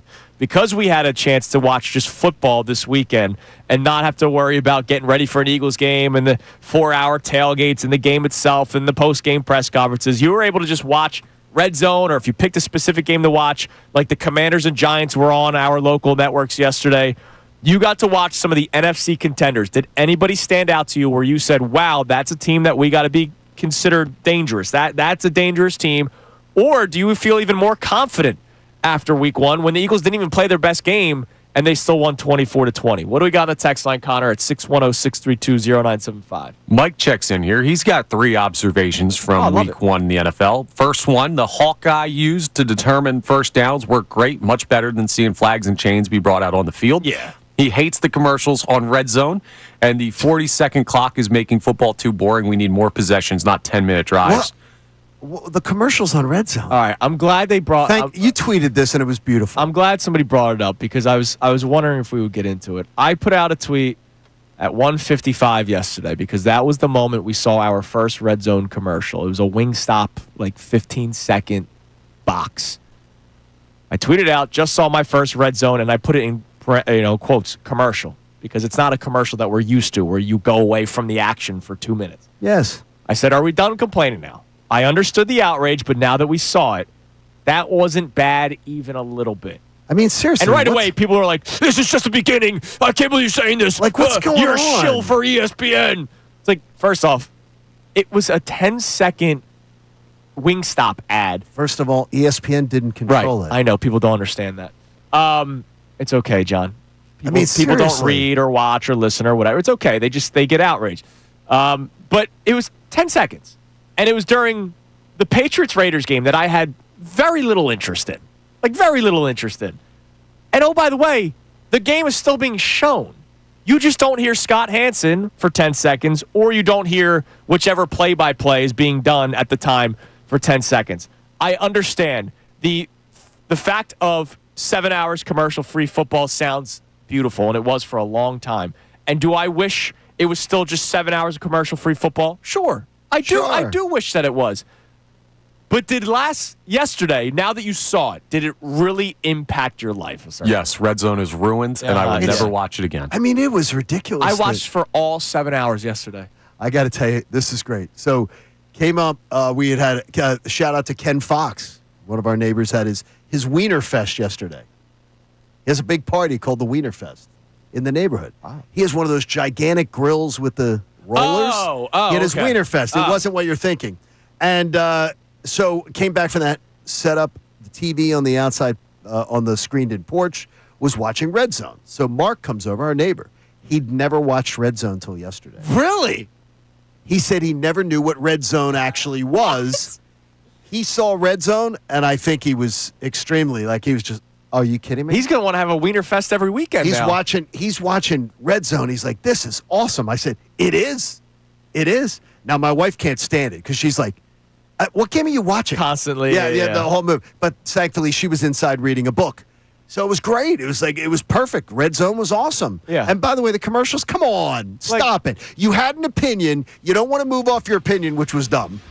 And now you're going to continue to hold the opinion. I understood why people were upset because back when you thought it was going to be intrusive. But now that you saw it, wow, that Wingstop commercial really ruined my entire day. And it ruined my entire football experience forever, moving forward. Now, there are people saying that this is just the beginning, and maybe it will get worse. Maybe. But yesterday, it's fine. There was nothing going on. If you're still on outraged there. by it, then you're just looking to be angry. You're looking to be angry. You want to steal a baseball from a little kid.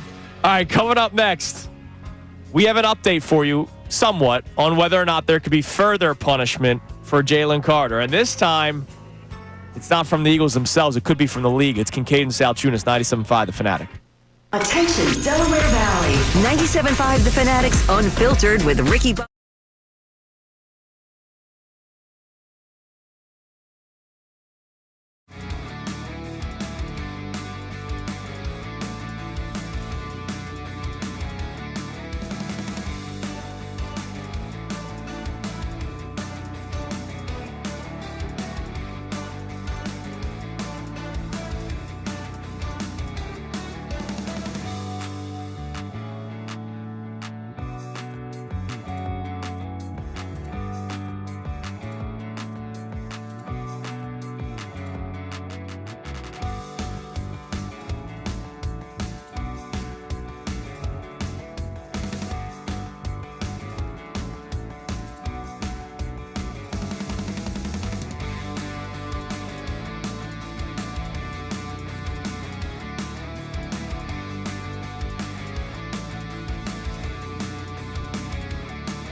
fans, you are the best sports fans in the world. You're not stupid, so why should you have to hear outlandish takes that make you shake your head? You shouldn't. That's why Unfiltered is the show for you. Each afternoon from 2 to 6, we only bring you honest opinions and analysis. We may not agree all the time, but what you hear is what we genuinely believe. It's not some rage bait to try to spark conversation. So make the switch to Unfiltered with me, Bill Colarulo, my man Ricky Bo, and Silvana Kelleher. Every weekday at 2 p.m. right here on 97.5 The Fanatic and 97.5thefanatic.com.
.97.5 The Fanatic. Get back to our text here momentarily. One more note on the red zone and the commercials. Mike chimes in on our YouTube chat.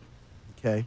The commercial was fine, but the screen seemed to have an ad on it all the time. That's not true. I watched from the countdown clock to Scott Hansen introducing the crowd to the final play, because yesterday was a day where I sat my ass on the couch and I watched all day. The only times I wasn't watching was when Coop had to use the bathroom and when I had to get up for another beer.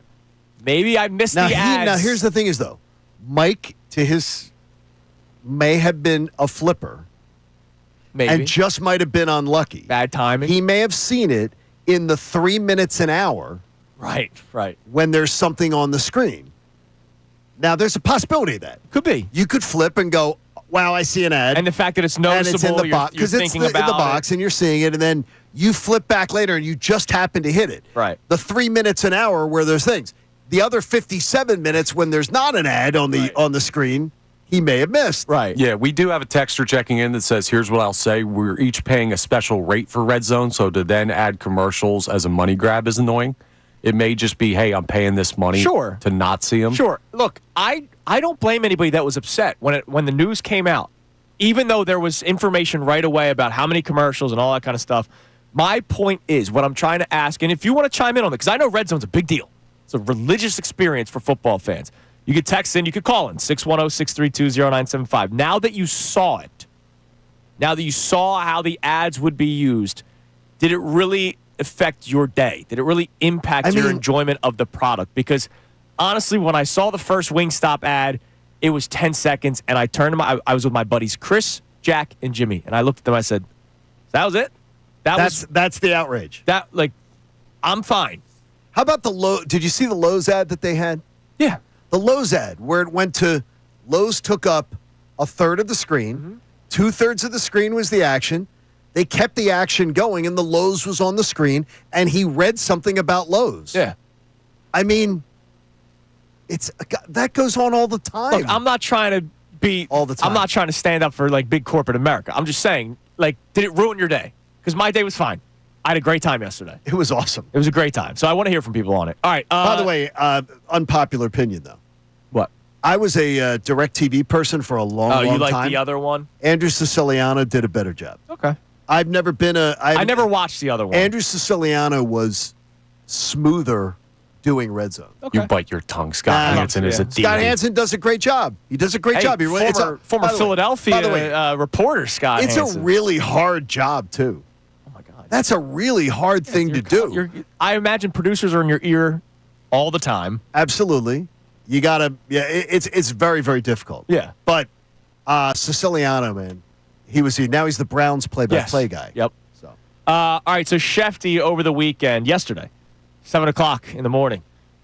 During the spring league meeting, NFL executive Troy Vincent warned coaches, GMs, and executives that there would be, as one source recalled, zero tolerance for acts that demean the game, and the league would come down hard on any violators. This, of course, is being tweeted out with a story attached to it from Adam Schefter about Jalen Carter spitting on Dak Prescott. So remember, John and I on Friday did a post-show headlines. It was the post-game edition of post-show headlines. And one of our questions was whether or not the Eagles should punish Jalen Carter in some sort of way because of the culture that they build, the respect that they have across the NFL. And Jalen Carter, if you guys remember, this was not us saying they should bench him because there were people that were doing this.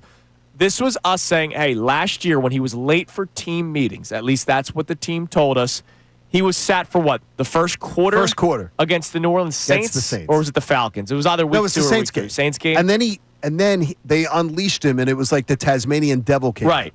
So they sat him for the first quarter for being late to a meeting. So we asked the question on post-show headlines, should the Eagles do that? Now, I know a lot of people immediate reaction is, no, don't do it because it's the Chiefs. Don't do it. To me, it's a keep the same energy. I always try to do that. And if you sat Jalen Carter for a quarter because of being late for team meetings, what are you going to do for spitting on an opposing player to the point where you were knocked out of the game for it, ejected from it, and it did negatively impact your team?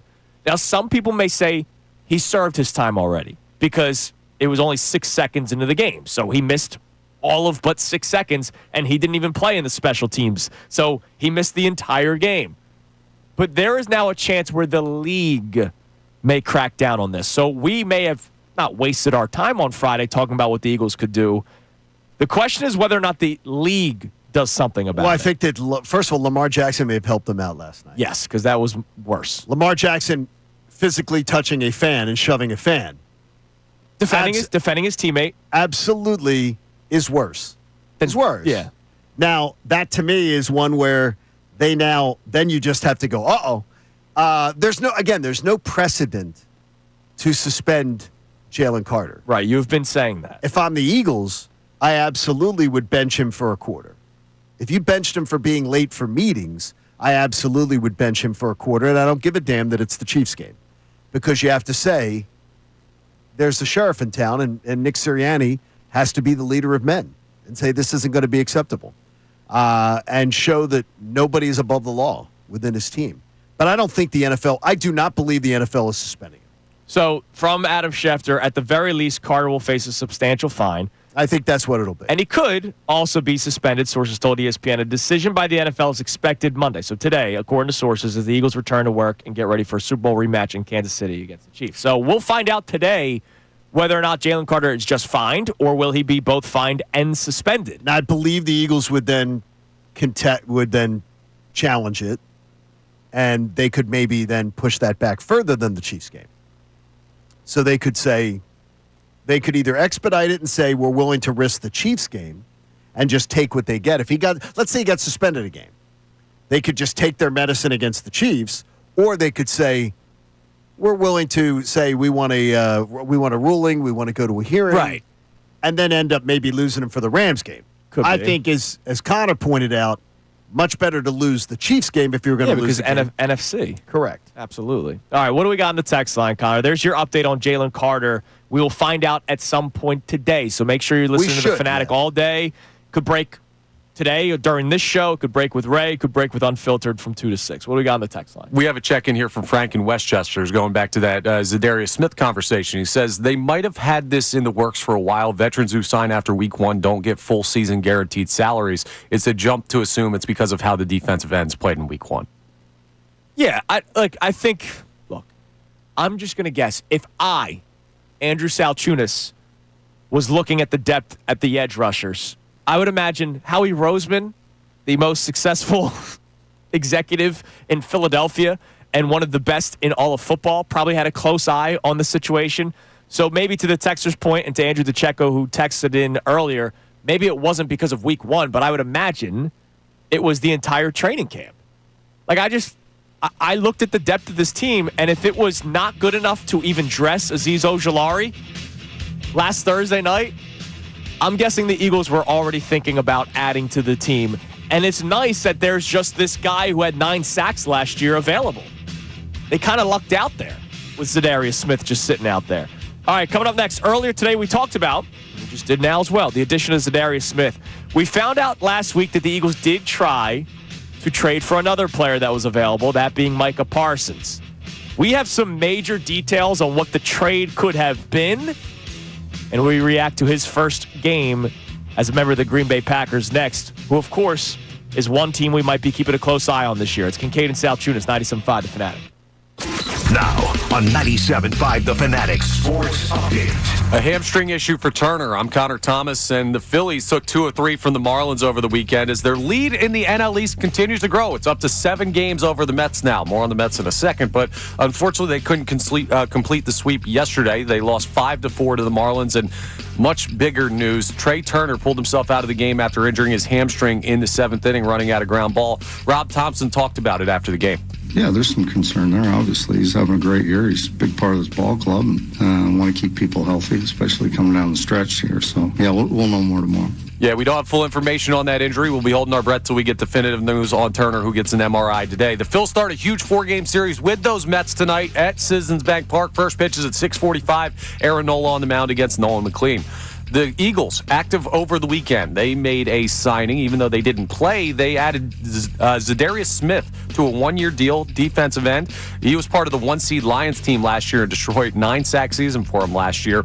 So we'll keep an eye on how he adds to the edge rusher room. We'll talk to Tim Kelly of Vaughn Pattison coming up at 9:10 for the latest on Phils and Trey Turner. This update is brought to you by Groundworks, your trained and certified experts for basement waterproofing and foundation repair since 1997. Book your free inspection at groundworks.com.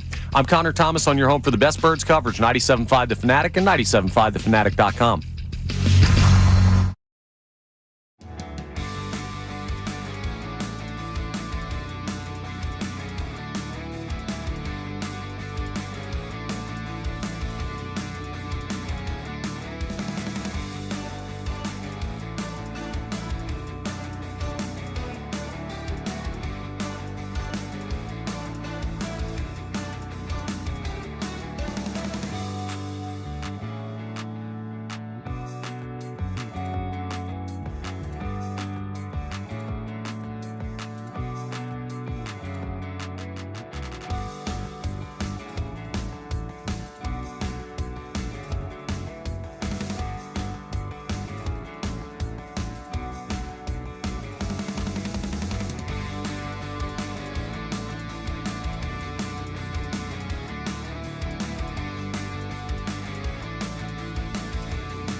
Philly fans, you are the best sports fans in the world. You're not stupid, so why should you have to hear outlandish takes that make you shake your head? You shouldn't. That's why Unfiltered is the show for you. Each afternoon from 2 to 6, we only bring you honest opinions and analysis. We may not agree all the time, but what you hear is what we genuinely believe. It's not some rage bait to try to spark conversation. So make the switch to Unfiltered with me, Bill Colarulo, my man Ricky Bo, and Silvana Kelleher.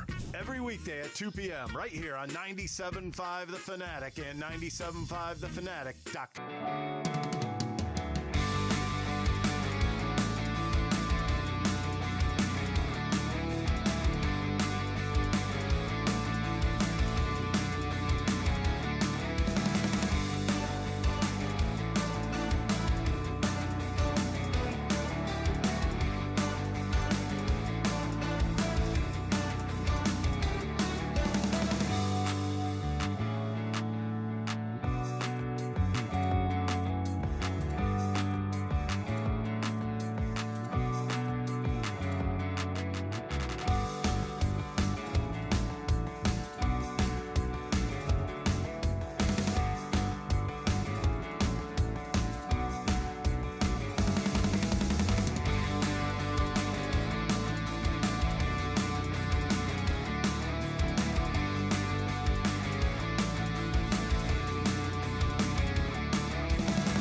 Philly fans, you are the best sports fans in the world. You're not stupid, so why should you have to hear outlandish takes that make you shake your head? You shouldn't. That's why Unfiltered is the show for you. Each afternoon from 2 to 6, we only bring you honest opinions and analysis. We may not agree all the time, but what you hear is what we genuinely believe. It's not some rage bait to try.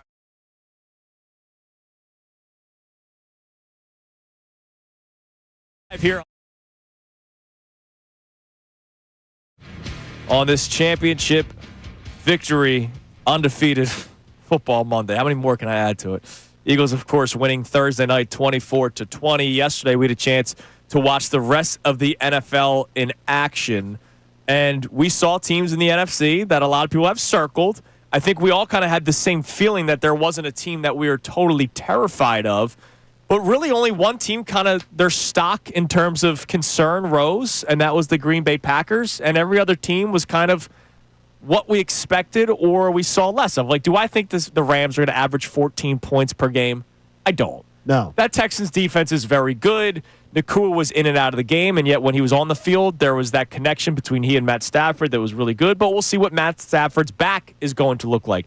The Commanders didn't do anything extravagant yesterday. Now it's week 1, so we're not going to overreact, unlike Nick Wright did Friday morning when he's saying he saw enough from the Eagles to say that they're not going to make it back to the Super Bowl. But if we're going to keep that energy, there was a lot of things that I saw from NFC teams where I go, yeah, these teams aren't going to beat the Eagles. Now, I'm not going to say that because I'm not a lunatic, John. I'm glad you're not a lunatic. But we saw enough in week 1. Jury's out on that. No, I mean, like, exactly. There's flaws for a lot of these teams.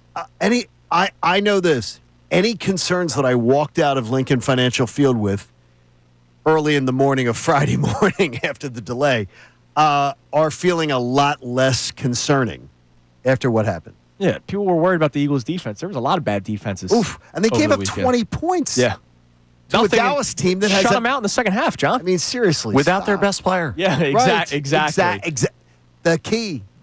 All right. Obviously, one of the big stories from last week also was the trade that did not happen when the Eagles were reportedly in on Micah Parsons. Can't wait to talk to Shefty about this on Wednesday to find out just how close they were, if at all, because I know by the early reports the Cowboys were not going to trade him to the Philadelphia Eagles. But apparently there were two teams on the mind of Micah Parsons. One was Green Bay and one was Philadelphia. And let's face it, even though the GMs and executives have final say, players do have a lot of power in terms of where they'd want to go. Well, signing the extension. That's a big part so of it. he tells his camp goes, don't send me to here because I'm not signing an extension. Right. Anybody who was trading for him wanted to know he's willing to sign an extension as part of this deal. Sure.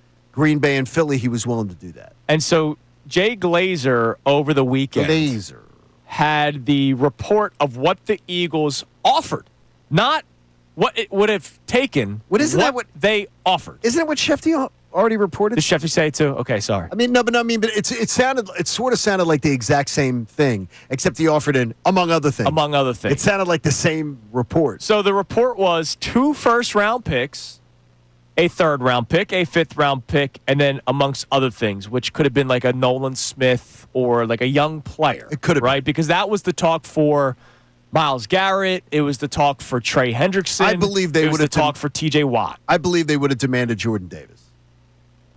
That's what they would have asked. Clean up the because that's what middle form. That's what they asked Green Bay for. That's true. So I'm just trying to do the connection that they would have wanted somebody to help stuff the run. Okay.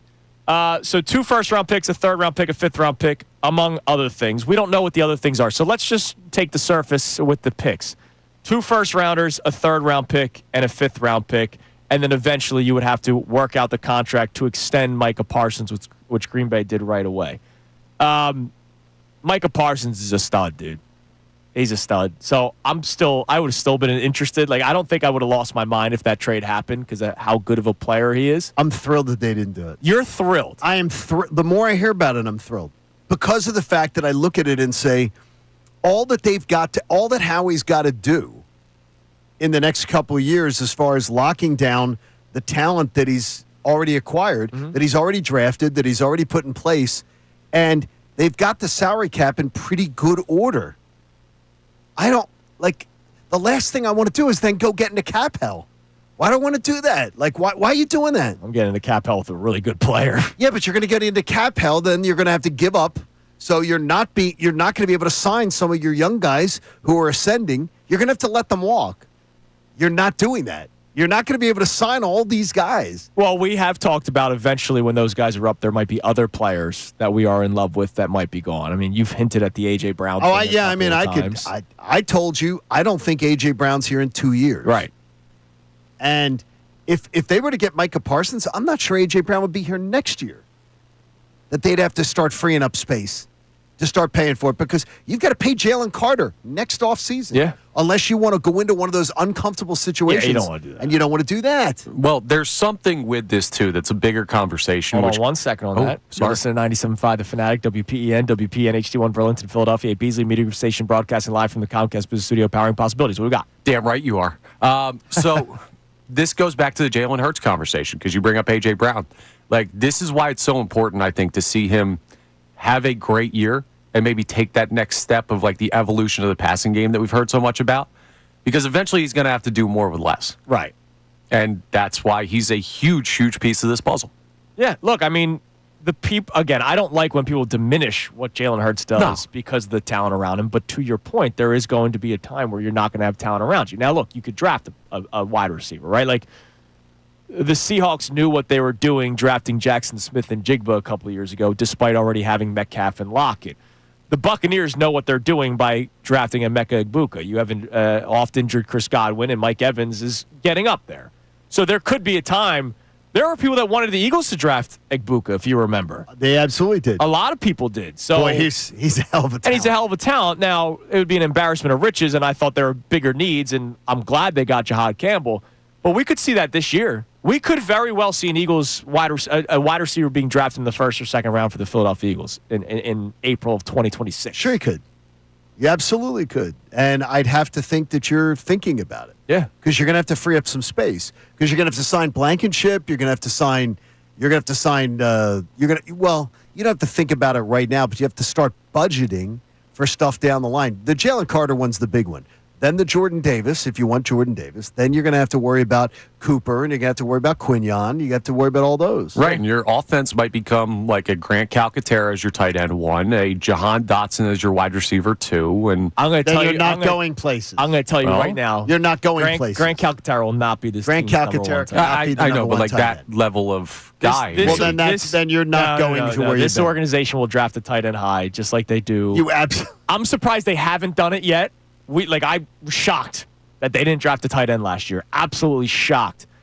But at some point, they're going to do it. I mean, just look at the history. Goddard, Ertz, Selleck. They've been pretty good at the tight end spot. So I don't think they'll. They're not going to go with the Grant Calcaterra. It's just too important with what this Eagles team does. All right, what do we got in the text line at 610-632-0975? We have today's headlines with Connor Thomas coming up in the next segment. John gave his 3 observations around 7:30 earlier this morning from the NFL slate. I'll give mine at the bottom of this hour. I thought they were pretty brilliant if you missed them. They were brilliant. And you will remind the people what they were before I give my 3. I think you're fine. That's what we'll do. I think you're going to do great. What do we got, Connor? This texter checks in on the Jalen Carter thing. We've gotten a couple texts on that since we talked about it. He says Jalen Carter already served 1 game suspension effectively. He doesn't need to serve any more time, in my opinion. I'm the only reason I never pick up my phone during the show, but I picked it up because I have a text. From who? I can't say. A source. But somebody that I think I trust very well within NovaCare that can give us something that can just speak on they are not expecting, in capital letters, not expecting a suspension. Sure. I'm not either. So from what their reconnaissance has been, they are not expecting to hear about a suspension later today. Okay. So that is the word that a well-placed source. I also think you made a great point. Lamar Jackson.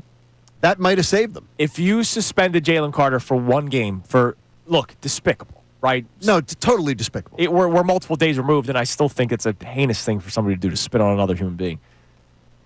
But if that was a 1-game suspension, what would Lamar Jackson be? And do you think the NFL wants to suspend Lamar Jackson for 2 games? Nope. I got one for you here, too.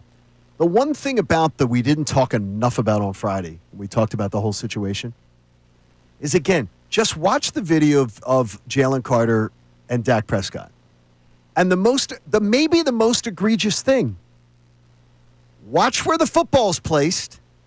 Jalen Carter is on the other side of the football. He's talking trash because there was downtime. There's no reason for you to no. You can talk trash. There is zero reason for a Eagles player to be on the other side of that football at any time like that.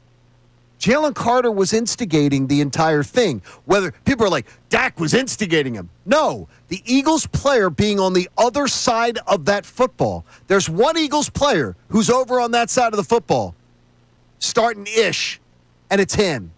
It's Jalen Carter. Okay. Own it. And you know I'm a Jalen Carter defender, and I respect the guy. But seriously, this was a major screw up on his part. Nobody was instigating him. And you just hope that he was over the football. He's the only one. If you looked at the upper shot, the football's back behind him, a good 1.5 yards.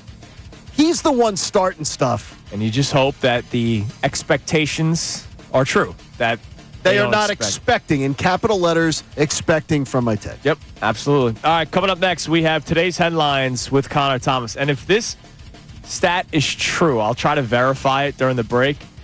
It goes back to something we've been talking about, one of the top contenders in the NFC, and how they may just not be as good this year. I'll find this out during the break, and I'll tell you next. It's Kincade Salciunas, 97.5, The Fanatic. Eagles quarterback Jalen Hurts. It came down to execution. Wherever.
fans, you are the best sports fans in the world. You're not stupid, so why should you have to hear outlandish takes that make you shake your head? You shouldn't. That's why Unfiltered is the show for you. Each afternoon from 2 to 6, we only bring you honest opinions and analysis. We may not agree all the time, but what you hear is what we genuinely believe. It's not some rage bait to try to spark conversation. So make the switch to Unfiltered with me, Bill Colarulo, my man Ricky Bo, and Silvana Kelleher. Every weekday at 2 p.m. right here on 97.5 The Fanatic and 97.5thefanatic.com.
Philly fans, you are the best sports fans in the world. You're not stupid.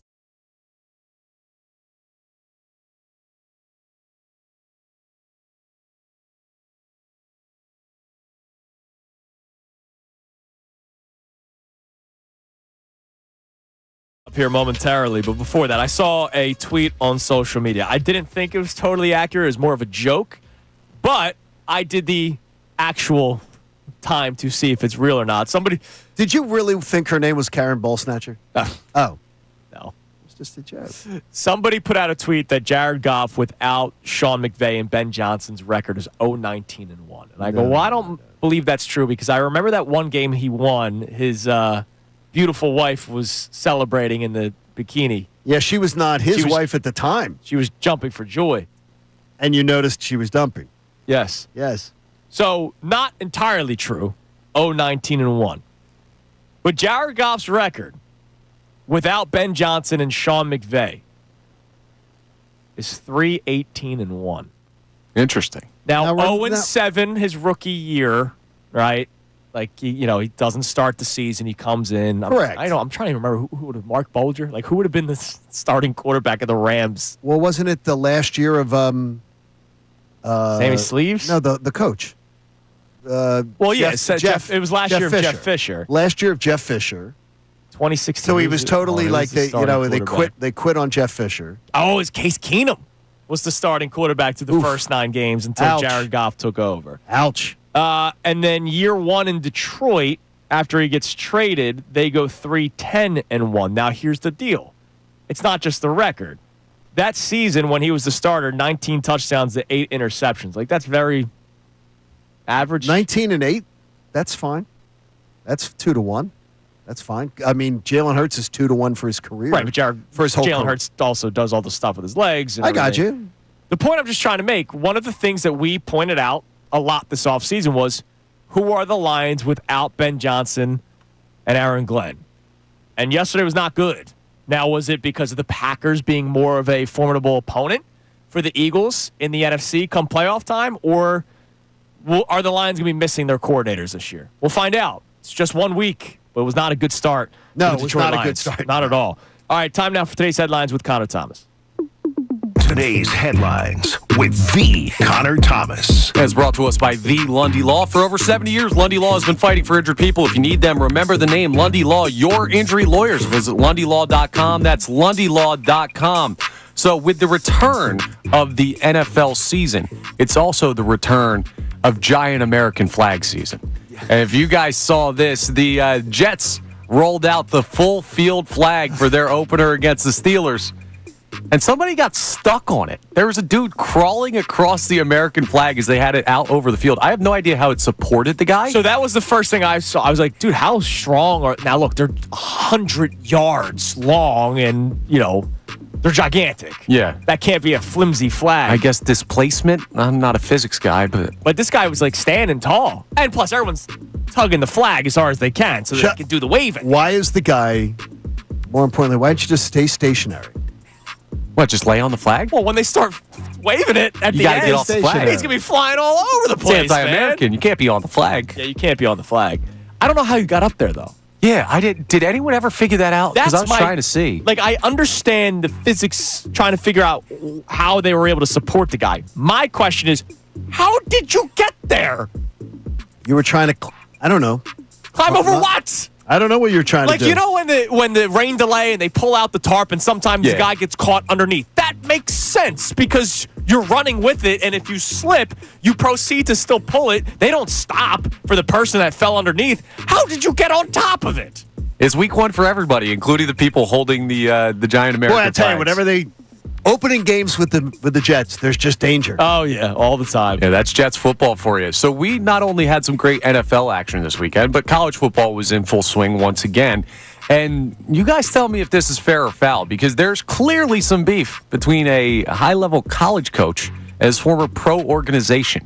Bill Belichick had comments over the weekend about not allowing Patriots scouts into UNC football facilities. Here's what he had to say. Short clip. Yeah, well, no, it's clear that I'm not welcome there around their facility, and so they're not welcome in ours. Pretty simple. If you're a kid at UNC, that's got to annoy you, though, right? Like, you're shutting out a professional organization that could be looking at potentially drafting you? He did say in the extended clip that if it ever got to the point where the Patriots were scouting one of our players for the draft, we will do whatever we can to get that person from him, but we just don't want them in our facility. Is that a fair move by Belichick? No, I think Bill Belichick is I think he's just hurt and, he's got a problem. He's got a problem. Yeah, and who knows? Maybe his girlfriend told him to say it. I don't know. I don't know what's real Bill Belichick anymore. Yeah, that whole thing is turning into a clown show real quick down in Chapel Hill. I can't believe he's having her talk to him on the sideline. Did you see that during the game? No, I missed that. She literally talked to him during the game. Like, she came up to him and talked to him, like stepping on the part of the grass real close to the sideline, came up and talked to him like was it during a timeout? But she's talking to him during the game. No, give her a headset. Make her a hell out of coordinator. Let's just go real wild with this No, thing. she doesn't be like the Colts owner. All right, let's round out with our replay. What did you take away from the first week of the NFL season? My biggest one, we'll get to the three observations later, but more of an overarching thing. The NFC is exactly what we thought it was. I feel pretty confident in saying that. There's some good teams, but you don't have a Ravens, you don't have a Bills, you don't have these juggernaut teams waiting in the wings that are really going to give the Eagles problems. You're going to have to play well, and you're going to have to beat some good teams along the way. But it's open for the Birds, boys. Yeah, look, if they were in the AFC, it's a totally different conversation, right? Look at that Bills-Ravens game last night. You know the Chiefs are still going to be the Chiefs, even if they start off slow. The NFC, who's the team? We have fear of the Bucs because we have past experiences with the Bucs, right? But are there fan bases that fear the Bucs other than Philadelphia? I don't know. I think there are a couple out there, but again, look, the offense is obviously very good, and their defense is the Bucs are going to be a good football team this year. But we also have a little bit extra fear because of what they've done to the Eagles in recent years. Yeah, and Todd Bowles to Jalen Hurts. If you don't have fear of the Bucs, in this town, but I think other towns look at it the Falcons had beaten them, I think 4 of the last 5. And they almost did yesterday, and they should have yesterday. Yeah, right. They shot themselves in the foot a lot. Yeah, Right. a lot of good, not a lot of great. at least from week one. And in the NFC, there's really only one true great team that we know of right now. We'll see if the Packers continue to play like this, but we know going into the season, that the Eagles were the best team in the NFC. And it's going to take a while for me to see somebody knock them off, sort of that where you're pedestal. going to change your opinion. Right, exactly. Right, exactly. All right, coming up next, John gave his 3 observations from the NFL weekend. He will remind you of those coming up next. I will give you mine. Connor will do his around 9:25, but I have my 3 observations from week 1 of the NFL that I'll give you next. It is Kincade Salciunas on this Championship Monday here on 97.5 The Fanatic. Now on 97.5 The Fanatic Sports Update. Turner takes himself out. I'm Connor Thomas, and the Phillies took 2 of 3 from the Marlins over the weekend. They grew their lead in the NL East to 7 games over the Mets, but unfortunately could not complete the sweep yesterday. They lost 5-4, and Trey Turner took himself out immediately after running out a ground ball in the 7th inning. It's an injured hamstring for Turner. Now, we don't know the severity yet, but we do know that there's a reason for concern. Rob Thompson talked about it. Yeah, there's some concern there. Obviously, he's having a great year. He's a big part of this ball club, and want to keep people healthy, especially coming down the stretch here. So, yeah, we'll know more tomorrow. That would be a big loss for the Phillies in whatever capacity. We'll get more information on that today as Turner's scheduled to undergo an MRI, so we'll keep you updated on that news. The Phils start a huge 4-game series with the Mets tonight at the Bank. First pitch is at 6:45. Aaron Nola faces Nolan McLean in the pitching matchup in that one. Eagles active over the weekend, even though they did not play. They signed defensive end Zadarius Smith to a 1-year deal. He was part of the 1-seed Lions team last year in Detroit, a 9-sack season. So we'll see what he can add to the edge rusher room. And we got a little information on the division with the Commanders taking down the Giants in their Week 1 matchup. So Birds, Commanders tied at 1-0 atop the NFC East. We'll talk to Tim Kelly of On Pattison at 9:10 for the latest on the Phils and Trey Turner. I'm Connor Thomas on your home for the best Birds coverage, 97.5 The Fanatic and 97.5thefanatic.com. Previously on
Philly fans, you are the best sports fans in the world. You're not stupid, so why should you have to hear outlandish takes that make you shake your head? You shouldn't. That's why Unfiltered is the show for you. Each afternoon from 2 to 6, we only bring you honest opinions and analysis. We may not agree all the time, but what you hear is what we genuinely believe. It's not some rage bait to try to spark conversation. So make the switch to Unfiltered with me, Bill Colarulo, my man Ricky Bowe, and Silvana Kelleher. Every weekday at 2 p.m. right here on 97.5 The Fanatic and 97.5thefanatic.com.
fans, you are the best sports fans in the world. You're not stupid, so why should you have to hear outlandish takes that make you shake your head? You shouldn't. That's why Unfiltered is the show for you. Each afternoon from 2 to 6, we only bring you honest opinions and analysis. We may not agree all the time, but what you hear is what we genuinely believe. It's not some rage bait to try to spark conversation. So make the switch to Unfiltered with me, Bill Colarulo, my man Ricky Bo, and Silvana Kelleher. Every weekday at 2 p.m. right here on 97.5. We're going to add to the show throughout the course of the season this year is 3 observations from the weekend slate, regardless of when the Eagles play. So if the Eagles play on a Sunday, we will still take some time to look at some of the other teams in the NFL because everybody is coming after the Eagles, right? If the Eagles were, I don't know, a wild card team, maybe we're not doing this. But the fact that the Eagles are the number 1 team in the NFL, coming off of last year's Super Bowl trophy, and every team is coming after them, we got to see what the other teams in the NFL are all about. So, John, remind the people of what your 3 observations were before we hit the music and I give mine. Eagles were not favored going into Kansas City. Kansas City was favored in the early look-ahead lines. The line for the Eagles now with the Chiefs is now pick'em. Okay. For Sunday afternoon. The look-ahead line was Kansas City minus 1.5 as early as Friday morning. So, tells you something there. The Bengals hype. I heard it all offseason. I hear it every offseason. I'm so tired of it.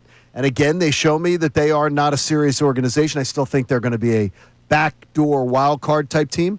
But the Bengals hype, I'm so tired of it. I think Joe Burrow, look, if there's some guys in those studio shows that are just in love with Joe Burrow. I think they should just, send him love notes. Maybe. And maybe they could, I don't know. And the Bills win was huge for Eagles fans. I'm telling you, I really believe the Bills are going to run away with the AFC, number 1 seed. And last night that they got that win over the Ravens makes it even more likely. Their schedule is so easy. I don't see any way they don't start 7-1. I don't see any way that they're not sitting there at like 10-2, right, 11-2.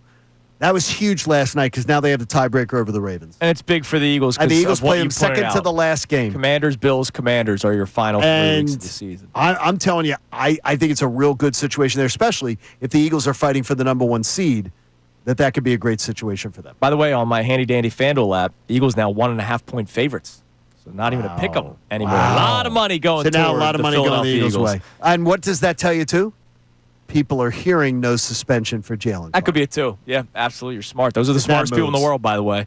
All right, give me some music, Connor. All right, my 3 observations from the rest of the NFL. Week 1 slate. It was beautiful. I got to sit on the couch for 7 hours, drink plenty of beer.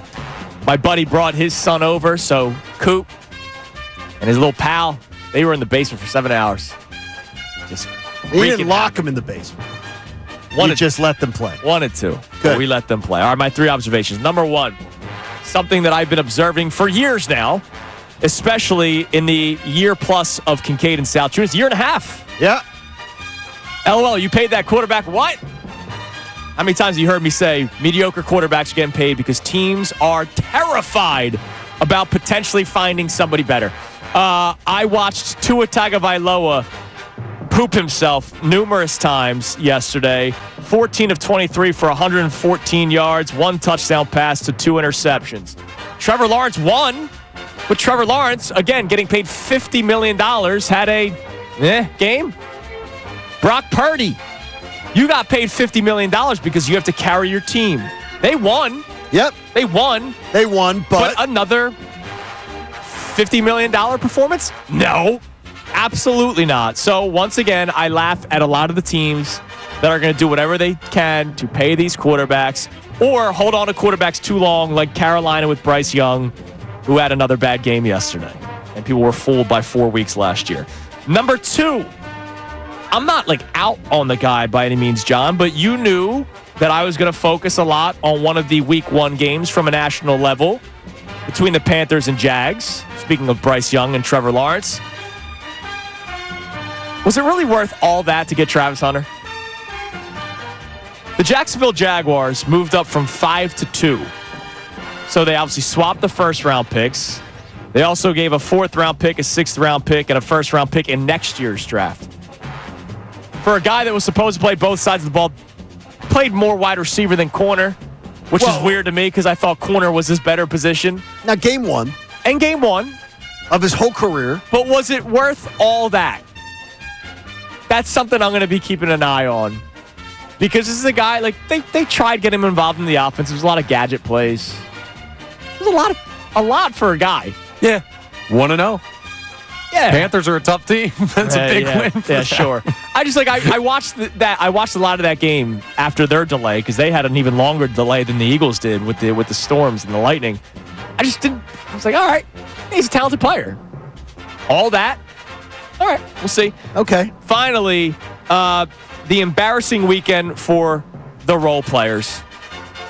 And we've hinted at this a couple of times. Those role players are the kickers. You have one job. You have to kick it through the uprights. You don't do anything else. You don't tackle. You don't play on offense. You don't play on defense. You have one job, and it's to kick it through the uprights. Both field goals and extra points. You had multiple players. Jake Moody, multiple missed kicks, almost cost the 49ers the game. Andre Sismit, I have no idea how to say his name for the Browns, literally cost his team the game. Chase McLaughlin almost lost the game for the Bucks. Blake Grupe was a mess. And Younghoe Koo, probably the worst one of them all.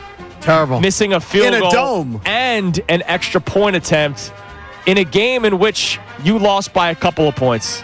Oh, no, sorry, he didn't miss the extra point. Missed a big field goal, cost his team the game, and then extra points. There were, God, how many guys missed extra points? Well, the Tampa guy missed an extra point, which allowed the end of the game miss. Yeah. Which was for the tie. Right. 4 kickers missed extra points yesterday. It makes you glad to have Jake. Well, this year's Jake, hopefully, because last year was abysmal. Mr. Reliable. You guys have one job, and you stink. And especially like 45 yards and in should be fairly automatic. Yeah. Now, meanwhile, Matt Prater, Stones, big kick yesterday, helps the Bills 60. win.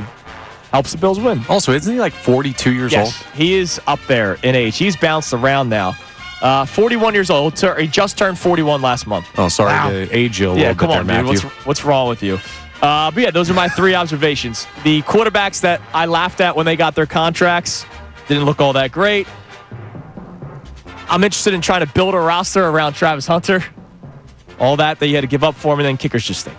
Those are my 3 observations. Kickers stinking. All right. Is one that'll stick with you. Yeah, it will. All right, Connor will give his 3 observations an hour from now. What do we got on the text line, Connor? All right, so we have a lot of people checking in on our different conversations throughout the show today. Chris from Northeast Philly checks in on the Jalen Carter conversation. He says, if Jalen Carter gets suspended 1 game moving forward, any incidents like that need to be a minimum 2 games. If not, that would be ridiculous, and the Eagles should riot. Carter was already technically suspended 1 game, and they need to take that into account. The only reason why I thought there was a chance, like a legitimate chance, I was still leaning toward the side of no, he would not be suspended because of the fact that he basically missed an entire game, is the fact they are trying to emphasize conduct, sportsmanship, and all that kind of stuff. And they are. The first person is usually made an example of. And when they come around during training camp. And they literally have someone from the league come around and lecture you, the teams, and say, here's what we're going to be cracking down on. Here's what we're doing. And then if you don't listen, you're dopes. And that's why Nolan Smith the other night, I can't believe Nolan. You literally lectured about it. You're lectured about it over and over and over again all off season, and then you go do it. Like, it doesn't make any sense. But he wasn't the only one. There was a lot of people this weekend, too, that did. Yeah, but they weren't doing it standing over the player that they did it. I mean, it did happen. Like, we had a Lions-Packers, got one where a guy was worse than Nolan Smith easily. Yeah. It's going to happen. I don't like the fact that they're even making the rule. And I know you agree that I don't want the rule. Yeah, the rule's stupid. To me, I'm not I don't think a bat spike in baseball or a bat flip in baseball. Like, to me, it's like if you bat flip in baseball, then if somebody brushes you back next time, you deal with it. Yeah. But to me, I think more colorful in sports gets people excited. I like it, yeah. And then deal with it. If the other team's offended or whatever, then you deal with it. Right. But Jalen Carter spitting on an opponent. No, that's unacceptable. And that's why Jalen Carter being across the football is the thing that I don't think we talked enough about. I just thought they were going to make an example of him. But again, we've talked about this a couple of times. If they suspended him 1 game, Lamar Jackson would be suspended 2. And the league doesn't want that. They don't want that. By the way, did you see, though, there is one of those quarterbacks. Did you see Geno Smith yesterday? Yeah, he played well. No, he played great yesterday. Passed for 360 yards. He had a spectacular day yesterday. That Patriots team might be a mess. It'll be a fun 8-win team to watch this year, the Raiders. Well, what's that look for? The Patriots aren't that good. I do not think they're not. No, that Patriots defense is not that bad, is what I'm saying to you. They're not like a mess team defensively. And you go into their stadium and you throw for 360. I would tell you this. I don't think anyone else is going to do that to them this year in their building. Brock Bowers is a stud, by the way. He is a stud. That guy's a freak. Oh, man. my gosh. Like all of his catches are like for 30 yards. He's nuts. All right. How does he get so much space? He's good. He's good. That's plain and simple. All right, coming up next, without Trey Turner for this major series with the Mets when it comes to my sanity, who needs to step up, Johnny? And does Kyle Schwarber go back to the top? Oh, boy. It's Kincade Salciunas, 97.5, The Fanatic. Now, a Birds Insider update on 97.5 The Fanatic and 97.5thefanatic.com. I'm Connor Thomas, and the Eagles had the weekend off. They were already 1-0 by the time the first round of Sunday games in NFL Week 1 kicked off, so they got to hang out a little bit and watch what was going on around football. Now, there was some Eagles news over the weekend. They did sign defensive end Zadarius Smith to a one-year deal. He had 9 sacks last year as part of that 1-seed Detroit Lions team, so the Eagles add to the edge rusher room. We also should get some Eagles news today as we're expected to find out the potential repercussions of Jalen Carter's spitting incident with Dak Prescott on Thursday Night Football, so we will keep you updated on that. But the Eagles had a relatively quiet weekend because they did not play. They did get to see what was going on around the conference and around the division. The Commanders started out 1-0 by knocking off the Giants, and we know that Giants team is going to be a bit of a mess again. And maybe the most intriguing matchup was the Packers welcoming the Lions to Lambeau Field and promptly beating them soundly. So the Packers look like a team that the Eagles will need to keep an eye on. That Week 10 matchup in Green Bay, that's going to be a big-time game for the Birds when we get there. But it's on to Week 2, and the Kansas City Chiefs, who may have lost their wide receiver one, Xavier Worthy, who had a dislocated shoulder in a Friday night game against the Chargers in Brazil. A lot happening, and the Eagles sitting, watching, enjoying their 1-0 record. I'm Connor Thomas on your home for the best Birds coverage, 97.5 The Fanatic and 97.5thefanatic.com.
fans, you are the best sports fans in the world. You're not stupid, so why should you have to hear outlandish takes that make you shake your head? You shouldn't. That's why Unfiltered is the show for you. Each afternoon from 2 to 6, we only bring you honest opinions and analysis. We may not agree all the time, but what you hear is what we genuinely believe. It's not some rage bait to try to spark conversation. So make the switch to Unfiltered with me, Bill Colarulo, my man Ricky Bo, and Silvana Kelleher. Every weekday at 2 p.m. right here on 97.5 The Fanatic and 97.5thefanatic.com.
To the NFL slate over the weekend. Our question for you at 610-632-0975. When you watched some of the teams in the NFC that we've highlighted, Packers, Lions, Buccaneers, Rams, was there anything that stood out to you that gives you more confidence for the Eagles or less confidence for the Eagles when it comes to their standing in the NFC? Nobody should say that there's a team ahead of the Eagles, but just how close could another team be? But it's also sanity week for a lot of us out there, Johnny.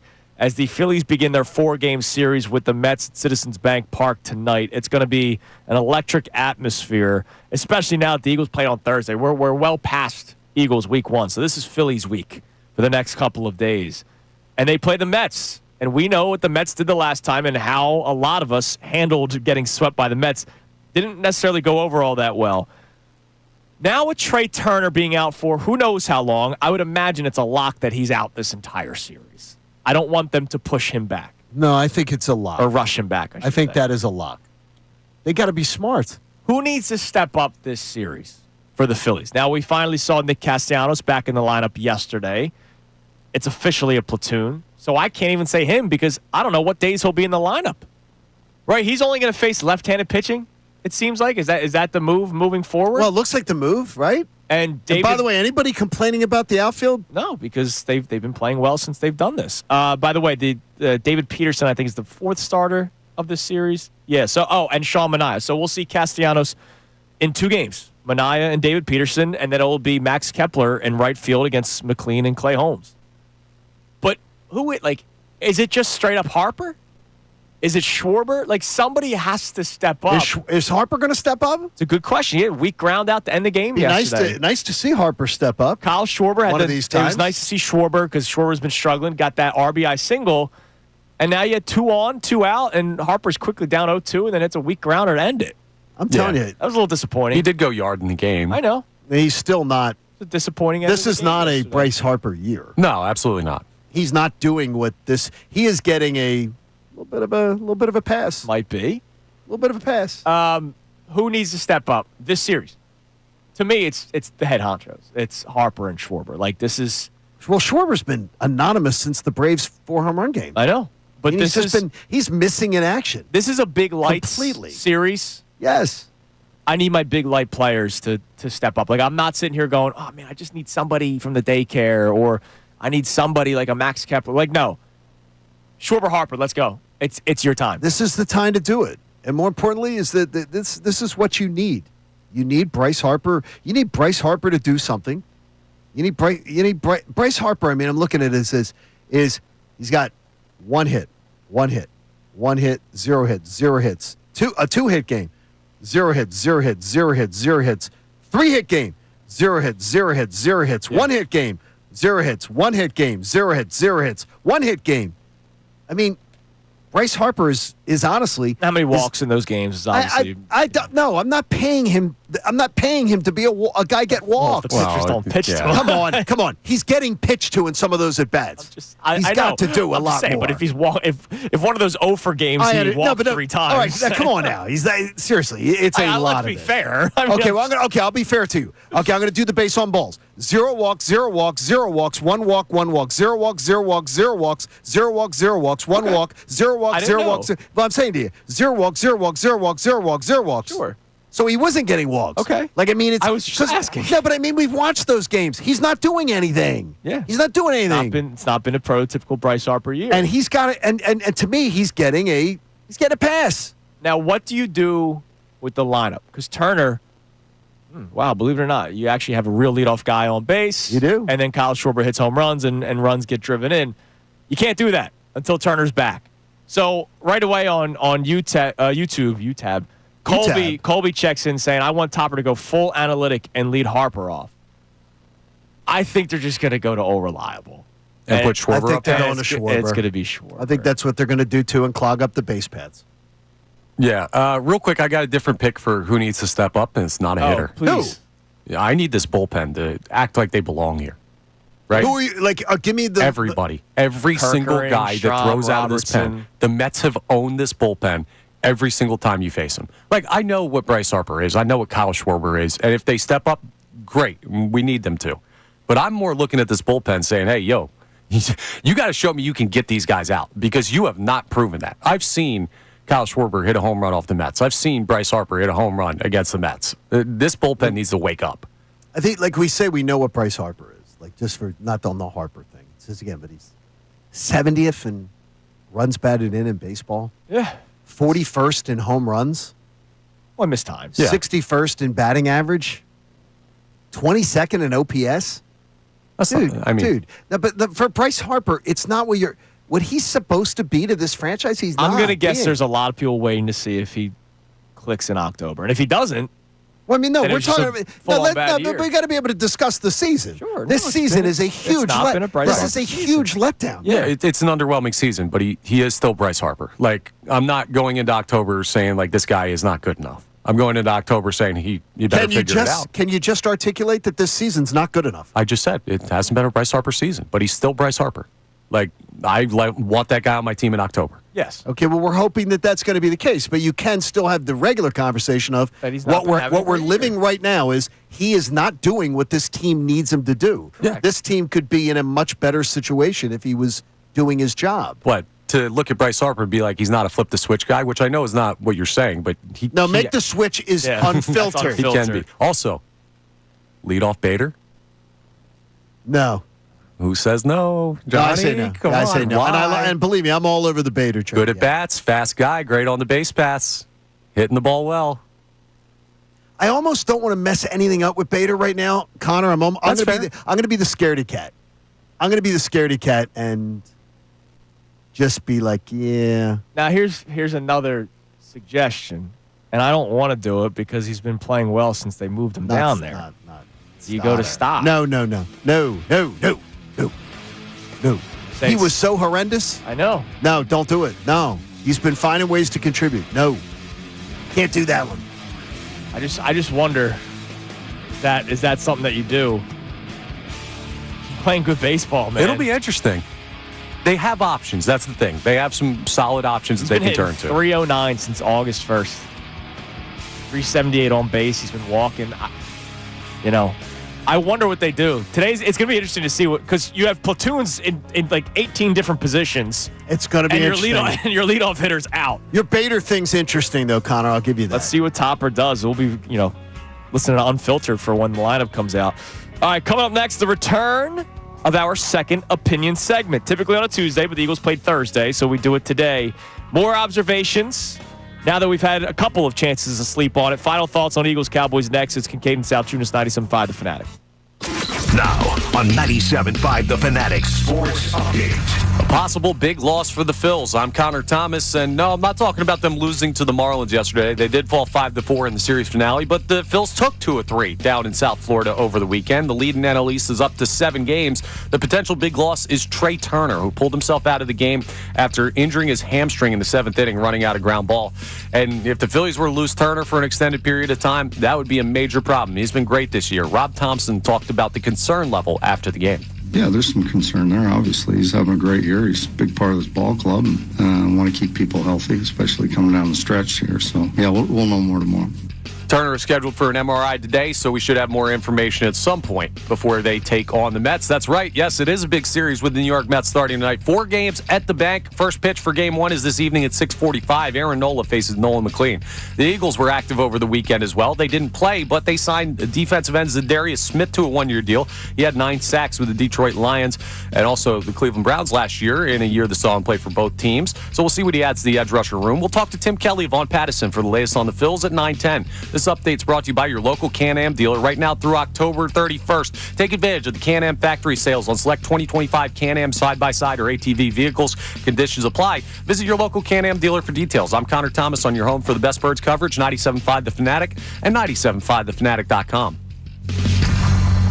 Hall of Fame sports writer Jason Stark. Harrison Bader.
Philly fans, you are the best sports fans in the world. You're not stupid, so why should you have to hear outlandish takes that make you shake your head? You shouldn't. That's why Unfiltered is the show for you. Each afternoon from 2 to 6, we only bring you honest opinions and analysis. We may not agree all the time, but what you hear is what we genuinely believe. It's not some rage bait to try to spark conversation. So make the switch to Unfiltered with me, Bill Colarulo, my man Ricky Bowe, and Silvana Kelleher. Every weekday at 2 p.m. right here on 97.5 The Fanatic and 97.5thefanatic.com.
fans, you are the best sports fans in the world. You're not stupid, so why should you have to hear outlandish takes that make you shake your head? You shouldn't. That's why Unfiltered is the show for you. Each afternoon from 2 to 6, we only bring you honest opinions and analysis. We may not agree all the time, but what you hear is what we genuinely believe. It's not some rage bait to try to spark conversation. So make the switch to Unfiltered. I was just thinking during the break about what the lineup could be. Now, this is not what I want them to do. This is what you think it could be. This is what I believe Rob Thompson could potentially do tonight. So I think they go all reliable. And I think they move Schwarber up. I would actually be surprised if they didn't. I don't want them to, but I'd be surprised if they didn't. Somebody made a good point on our YouTube chat. Not only do you not want to move Stott up because he's been hitting the ball so well in the 9-hole, left would be another issue. Schwarber leadoff. Bohm 2-hole, Harper 3-hole, JT stays in the 4 spot where he's been.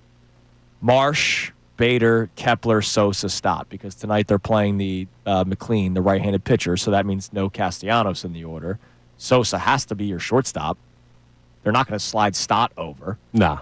So Schwarber, Bohm, Harper, JT, Marsh, Bader, Kepler, Sosa, Stott. Your thoughts on whether or not that would be it? Probably what they're going to do. We'll see how it works out. It's obviously not ideal. Like, the lineup gets trickier without Trey in a lot of ways. Yeah. I mean, we saw what happened to this team when Bohm was out. How all of a sudden the lineup looked real thin because you had a bat guy's fifth that shouldn't be batting fifth. And now you're going to have to do that probably again. All right, you're listening to 97.5 The Fanatic, WPEN HD1 Burlington, Philadelphia, a Beasley Media Group station broadcasting live from the Comcast Business Studio, powering possibilities on this Football Monday, Championship Monday. Presented to us by our friends at the local Bryant Home Comfort Team. Visit nopayBryant.com to keep your HVAC in the starting lineup. Last year, every Tuesday when the Eagles play on a Sunday, obviously, in this case, the Eagles played Thursday, so we're doing this today on a Monday. I'm confused. It's basically our chances, now that we slept on it, thought more about the game. Sure. Sort of the final bow before we start talking about the next week's game, which in this case, the Eagles will be playing the Chiefs this Sunday at 4:25. It's time now for our second opinion segment. You might not always agree with what you hear. Sometimes you need a second opinion. Brought to you by the consultants in medical oncology and hematology. Tell us about them, Johnny. Yeah, they're great folks. I'm here today to co-host with you because of them. They gave me my life back. They're the best. If you have a cancer diagnosis in your family, make sure they are one of the opinions that you get. And I hope that they're the ones you choose for your care. I love that. All right. I know we talked about this a couple of times on Friday, but I just want to highlight it a little bit more. The second half effort by the Eagles defense completely changes the narrative of the first half of the Eagles defense. Now, I will stand by it. I do believe the weather delay had something to do with both teams scoring a total of 3 points in the second half. Like, okay. I do. The fact that they were motoring both teams in the first half, and then all of a sudden there's a 1 hour lightning delay, I think is going to mess up an NFL player's body that's now having to get restarted for a third time, right? The beginning of the game, halftime, and now again after the delay. But the Eagles giving up 0 points in the second half. Dak Prescott and the CeeDee Lamb connection, I know the drops helped them out a lot, but that connection was easy in the first half. It was not as easy in the second half. I don't think Adoree Jackson all of a sudden just started playing better. I'm going to guess that Vic Fangio, unlike Kevin Patullo, who maybe didn't do a good enough job at the halftime adjustments, Vic Fangio figured out something at halftime. This is how we're going to slow down that cat over there. And it led to the point of the Eagles not allowing a single point in the second half. So the defense was, I think, better than what a lot of people made it out to be. Plus the Jalen Carter. Plus 20 points against the Cowboys? Yeah. I think pretty much you'd write down and say, I'll take 20 points against the Cowboys. Sure. Anytime. That's a really good offense you're facing. I'm looking at, and I went back and watched the 15-minute game of just being able to look at it in a condensed version. And the one thing that I did notice about this, and Kevin Patullo, I was critical of his, I think they went into a shell late. But one thing I want to give the positives first. It was really smooth early. Oh, yeah. It was so smooth the first 3 drives. The communication appears to be so good. Like the plays are getting in. There was no ears to the head. Yeah. Get the calls in. Remember, we saw that even last year with Kellen Moore early on in the year. The holding it, get the play in. I was very impressed with that. The Eagles offense cannot go into a shell. The Eagles are the world champions. The Eagles are the bullies on the block. Act like it in your play calling. I thought they did go into a shell. And those last 3 possessions to me were meek, and I think they coached a little scared.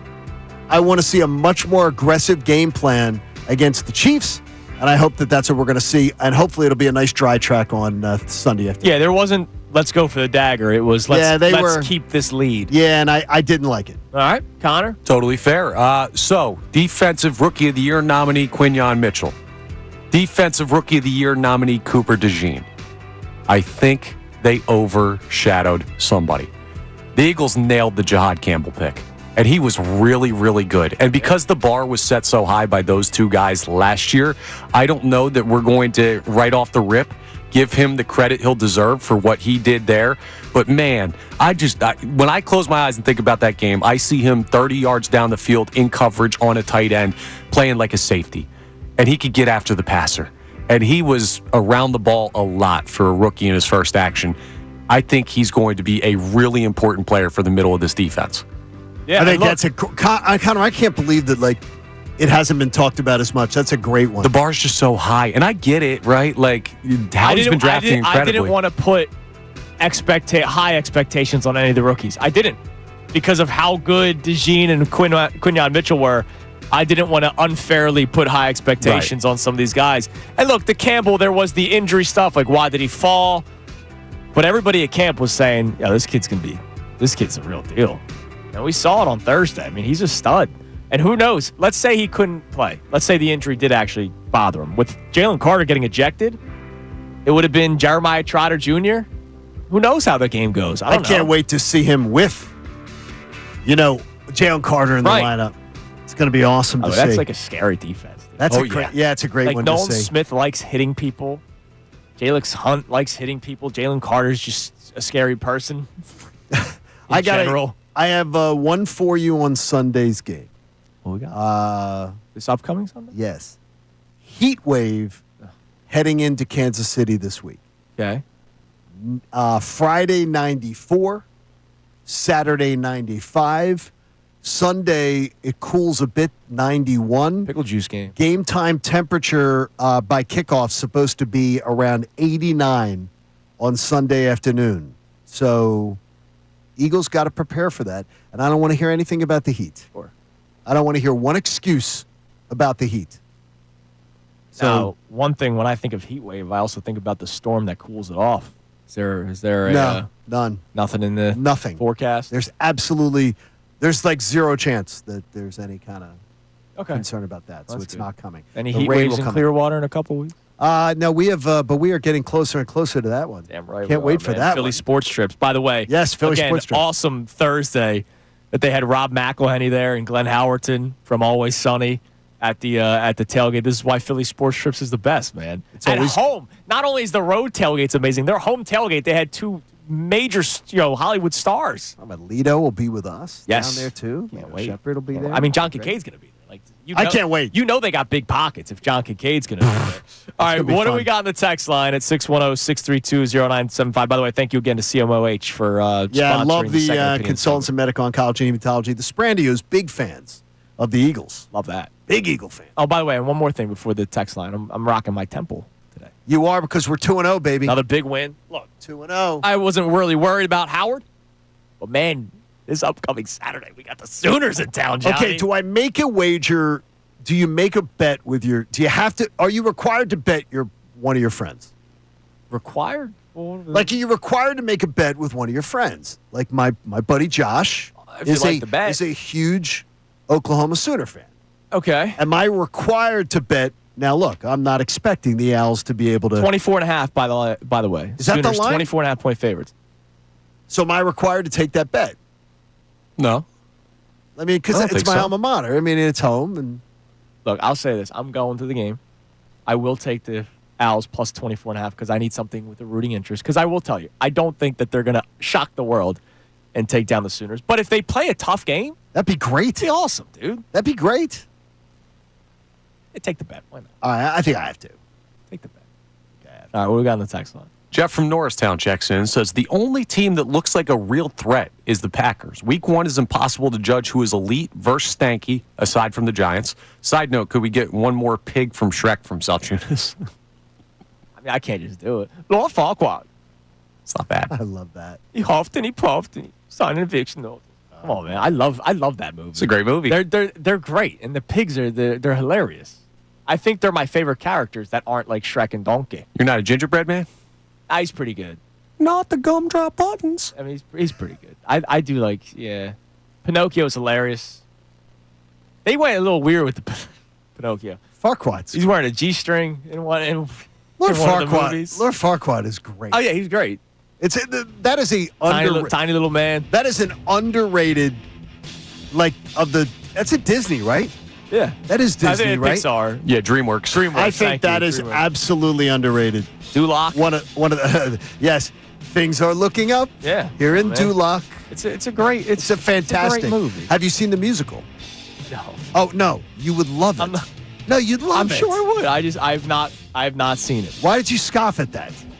Because I like musicals. You would love it. Then you'd love Shrek. I would rather see like the historic ones before I see Shrek the musical.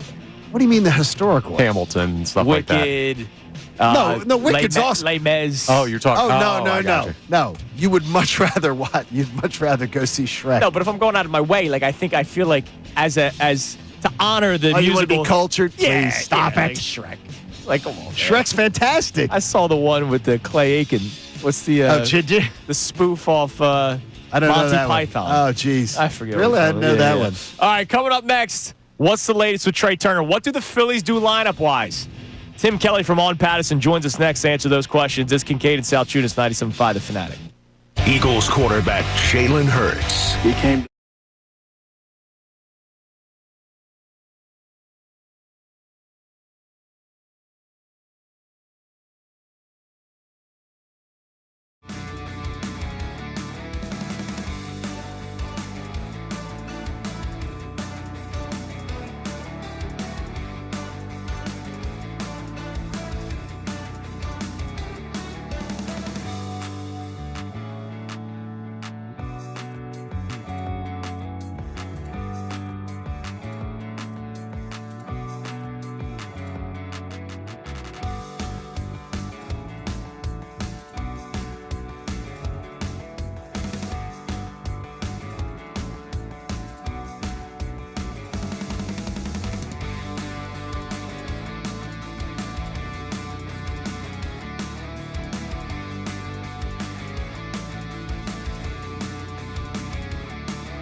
Philly fans, you are the best sports fans in the world. You're not stupid, so why should you have to hear outlandish takes that make you shake your head? You shouldn't. That's why Unfiltered is the show for you. Each afternoon from 2 to 6, we only bring you honest opinions and analysis. We may not agree all the time, but what you hear is what we genuinely believe. It's not some rage bait to try to spark conversation. So make the switch to Unfiltered with me, Bill Colarulo, my man Ricky Bowe, and Silvana Kelleher. Every weekday at 2 p.m. right here on 97.5 The Fanatic and 97.5thefanatic.com.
Philly fans, you are the best sports fans in the world. You're not stupid, so why should you have to hear outlandish takes that make you shake your head? You shouldn't. That's why Unfiltered is the show for you. Each afternoon from 2 to 6, we only bring you honest opinions and analysis. We may not agree all the time, but what you hear is what we genuinely believe. It's not some rage bait to try to spark conversation. So make the switch to Unfiltered with me, Bill Colarulo, my man Ricky Bo, and Silvana Kelleher.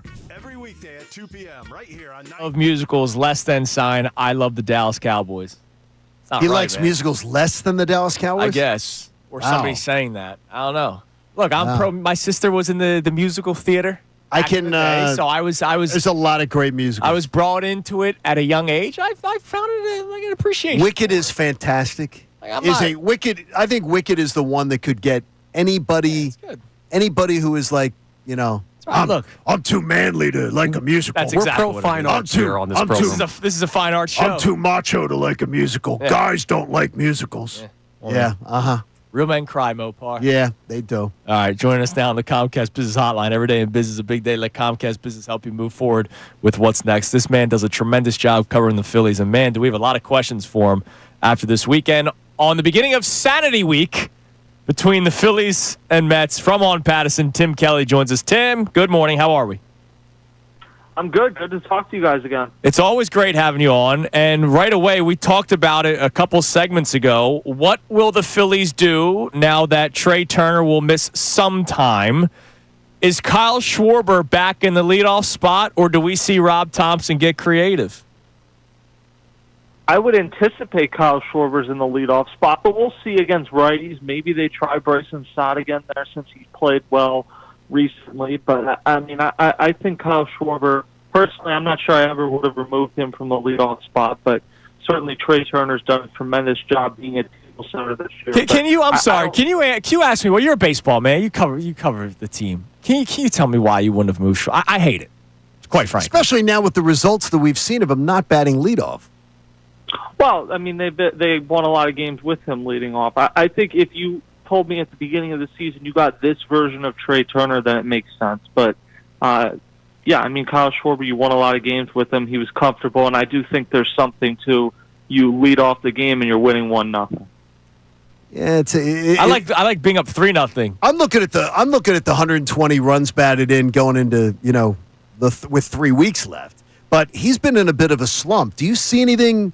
I mean, you've seen some slumps out of him before. This one's a little prolonged and at a weird time.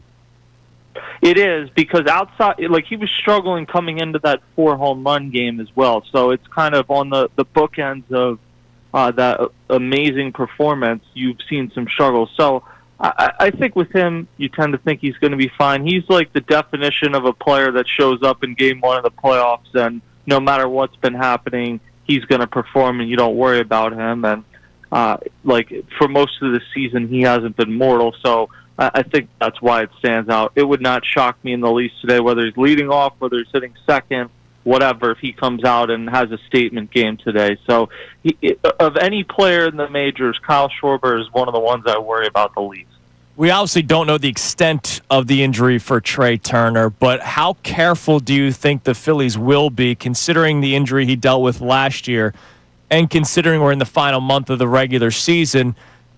They pretty much have the NL East locked up. They would like to have the first round bye. How careful will they be with Trey Turner? I would imagine very careful. Now, it is the opposite hamstring as last year, which, you wonder to some degree whether that's related, because sometimes when you injure one leg, you put more pressure on the other leg. But, yeah, I think they're going to be extremely careful. It just depends on what the severity ultimately ends up being with this injury. Like, Kyle Schwarber had a hamstring injury last year, and he missed the minimum amount of time. He missed 10 days, and he was fine after that. But Kyle Schwarber's game isn't predicated on speed the way Trey Turner's is. So I think there's two things here.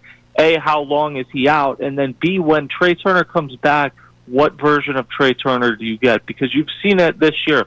The version of him that's using his legs is by far the most valuable. Last year, understandably, when he came back from a hamstring, he was a little hesitant to use his legs. So not only when and will they get him back, but what version of him are they going to get back? Tim, we were having a conversation earlier on in the show about Bryce Harper. A little bit, it got into a little bit of a back and forth. What have you thought about Bryce Harper's season so far, and do you think he's giving them enough of what they need? Well, certainly with Trey Turner out, they're going to need more from him, but I generally think that he's had a good season. Certainly since he came back from the injury, I think he's been better. Now, the last 3 or 4 weeks, I think he's been a little bit colder, but he kind of goes into that Schwarber category of when it ends up being the big point in the year, you think he's going to come through and have big hits. So you're certainly counting on that, especially if you're without Trey Turner. But I think he's continued to adapt well to playing first base. And, yeah, I mean, it hasn't been peak MVP of Bryce Harper, but I still think there's been some very productive stretches. How is Nick Castellanos handling this platoon mentally? How will it continue throughout the month of September? Do we see it in October? And how quickly is he not a member of the Phillies organization this offseason? Well, I think that's the key thing. Like both sides to me are motivated to hold this together for the rest of the season. I think it's very difficult, even with him making $20 million and the realization you're going to have to eat a substantial chunk of that. It's difficult to me, given where things are, to imagine this going on for another year, because I don't think the Phillies are going to say to him in the offseason, yeah, whatever happened this year, we're going to guarantee you play every day. You're never removed for a defensive replacement next season.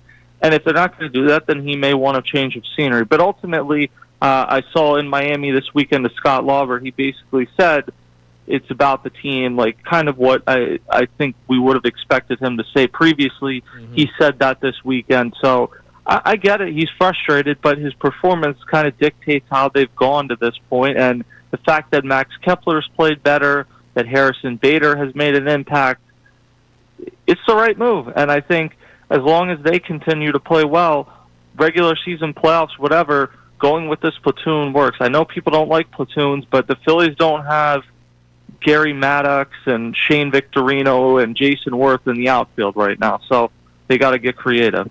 Yeah, that's what says part of the change of what they need. What do you think about the performance of Taijuan Walker, and what do you think about the other Walker Buehler, and do they really think that he could potentially help as a starter or a reliever?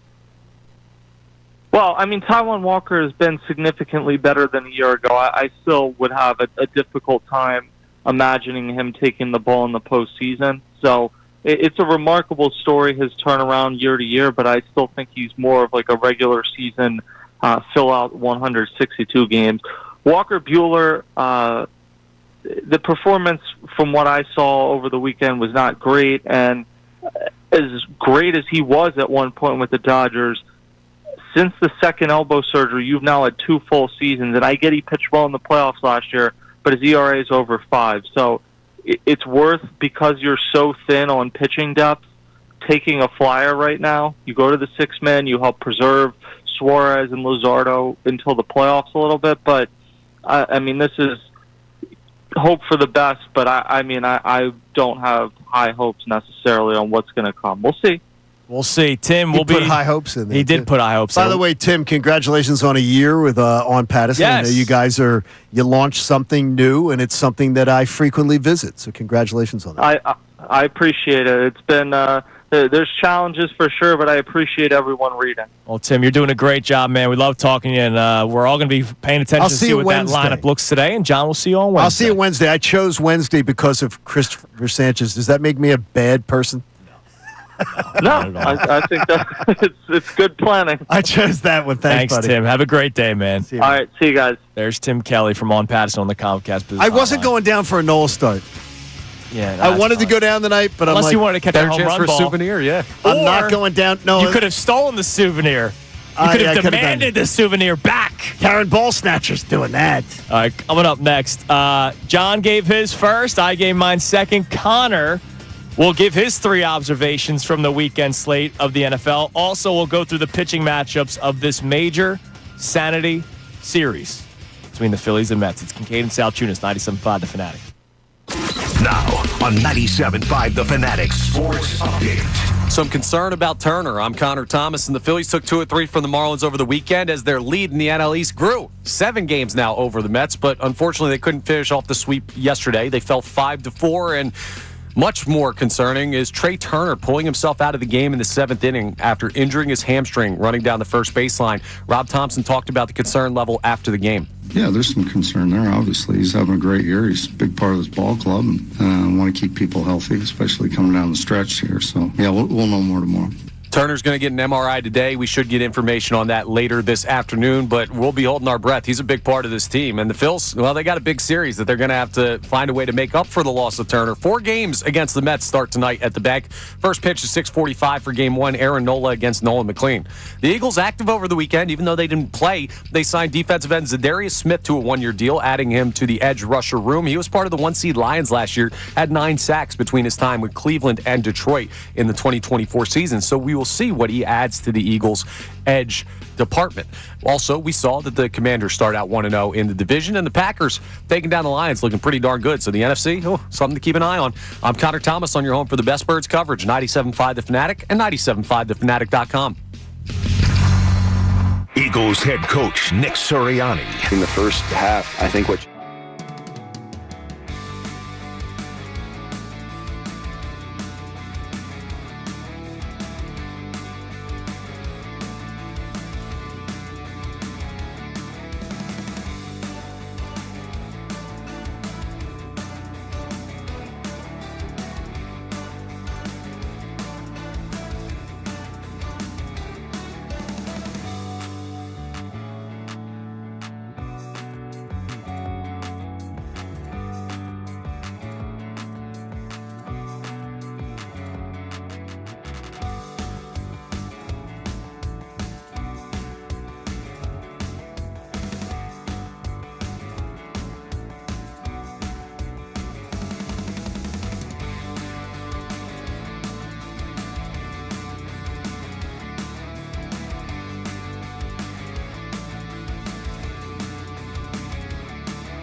Philly fans, you are the best sports fans in the world. You're not stupid, so why should you have to hear outlandish takes that make you shake your head? You shouldn't. That's why Unfiltered is the show for you. Each afternoon from 2 to 6, we only bring you honest opinions and analysis. We may not agree all the time, but what you hear is what we genuinely believe. It's not some rage bait to try to spark conversation. So make the switch to Unfiltered with me, Bill Colarulo, my man Ricky Bo, and Silvana Kelleher. Every weekday at 2 p.m. right here on 97.5 The Fanatic and 97.5thefanatic.com.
fans, you are the best sports fans in the world. You're not stupid, so why should you have to hear outlandish takes that make you shake your head? You shouldn't. That's why Unfiltered is the show for you. Each afternoon from 2 to 6, we only bring you honest opinions and analysis. We may not agree all the time, but what you hear is what we genuinely believe. It's not some rage bait to try to spark conversation. So make the switch to Unfiltered with me, Bill Colarulo, my man Ricky Bo, and Silvana Kelleher. Every weekday at 2 p.m. right here on 97.5 The Fanatic and 97.5thefanatic.com.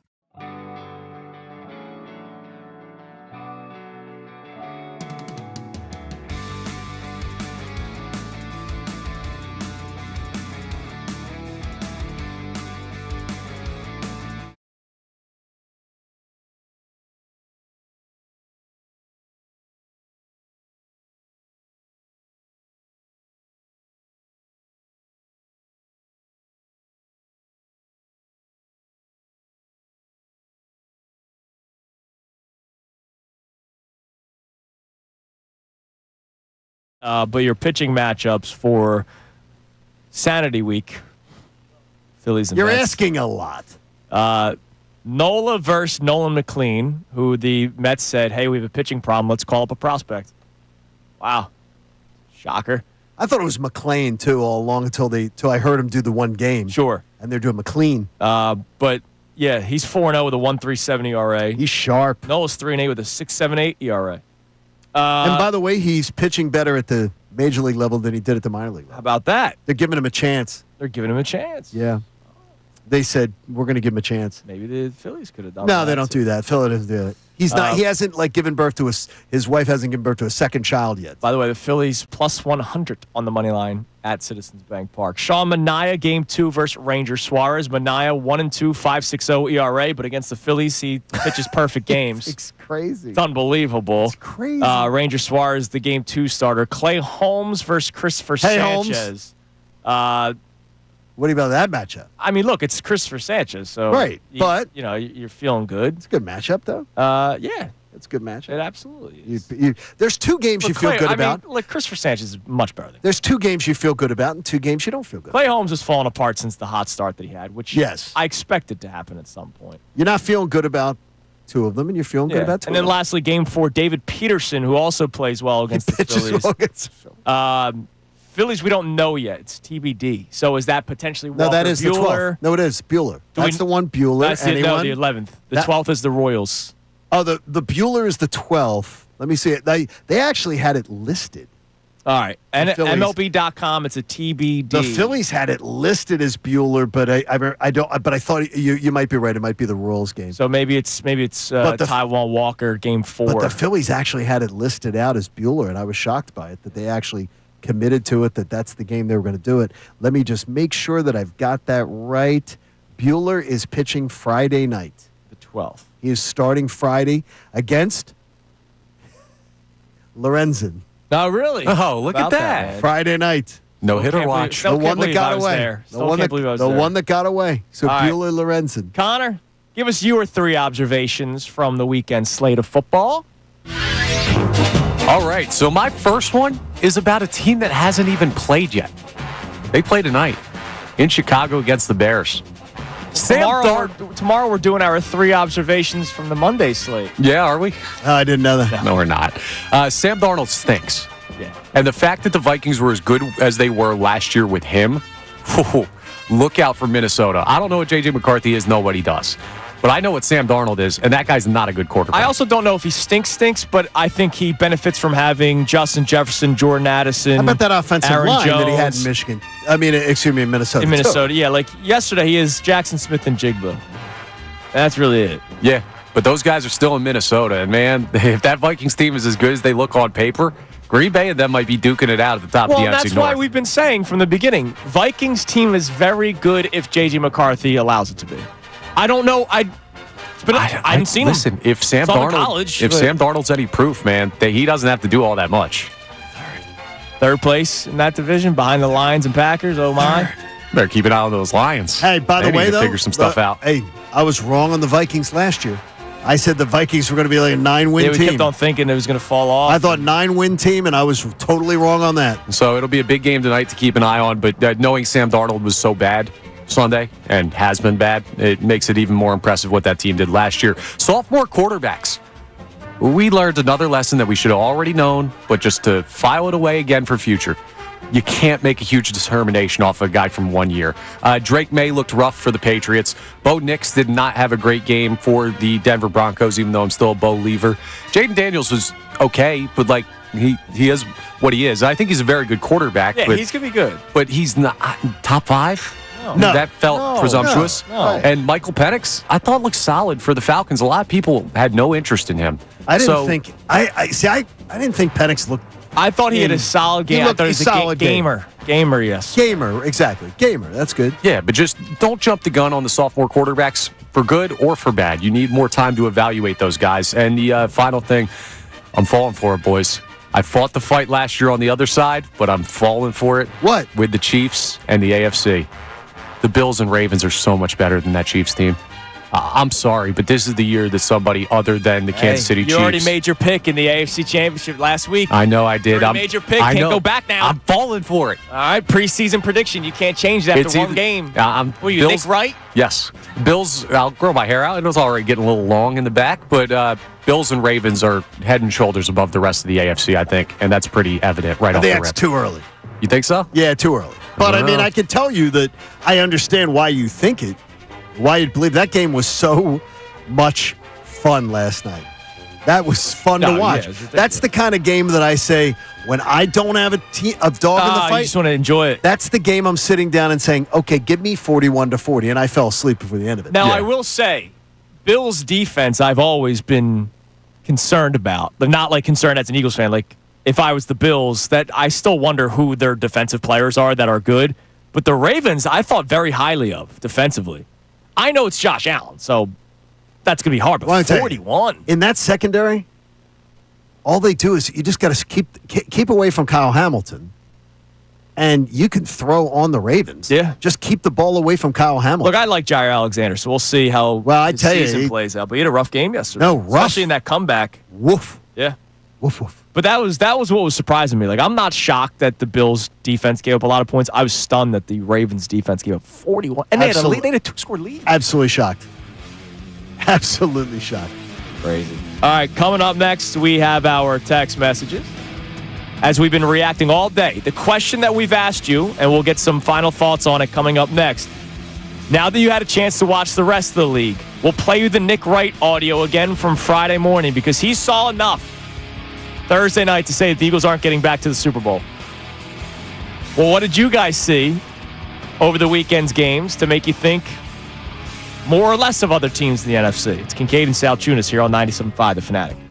The summer's here, and you know what that means. Engagement season. But remember, don't force it. Don't tell your significant other something so ridiculous they almost feel obligated to engage and prove you wrong. Let it be natural. Let it be intelligent and entertaining. Let it be unfiltered. With Ricky Bowe and Bill Colarulo every weekday from 2 to 6 p.m. Make the switch. 97.5 The Fanatic and 97.5thefanatic.com. With home internet from AT&T, you get the power of more. And you know what more gets you? More gaming, more streaming. And more time with me, the gruff, sexy, no-nonsense.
fans, you are the best sports fans in the world. You're not stupid, so why should you have to hear outlandish takes that make you shake your head? You shouldn't. That's why Unfiltered is the show for you. Each afternoon from 2 to 6, we only bring you honest opinions and analysis. We may not agree all the time, but what you hear is what we genuinely believe. It's not some rage bait to try to spark conversation. So make the switch to Unfiltered with me, Bill Colarulo, my man Ricky Bo, and Silvana Kelleher. Every weekday at 2 p.m. right here on 97.5 The Fanatic and 97.5thefanatic.com.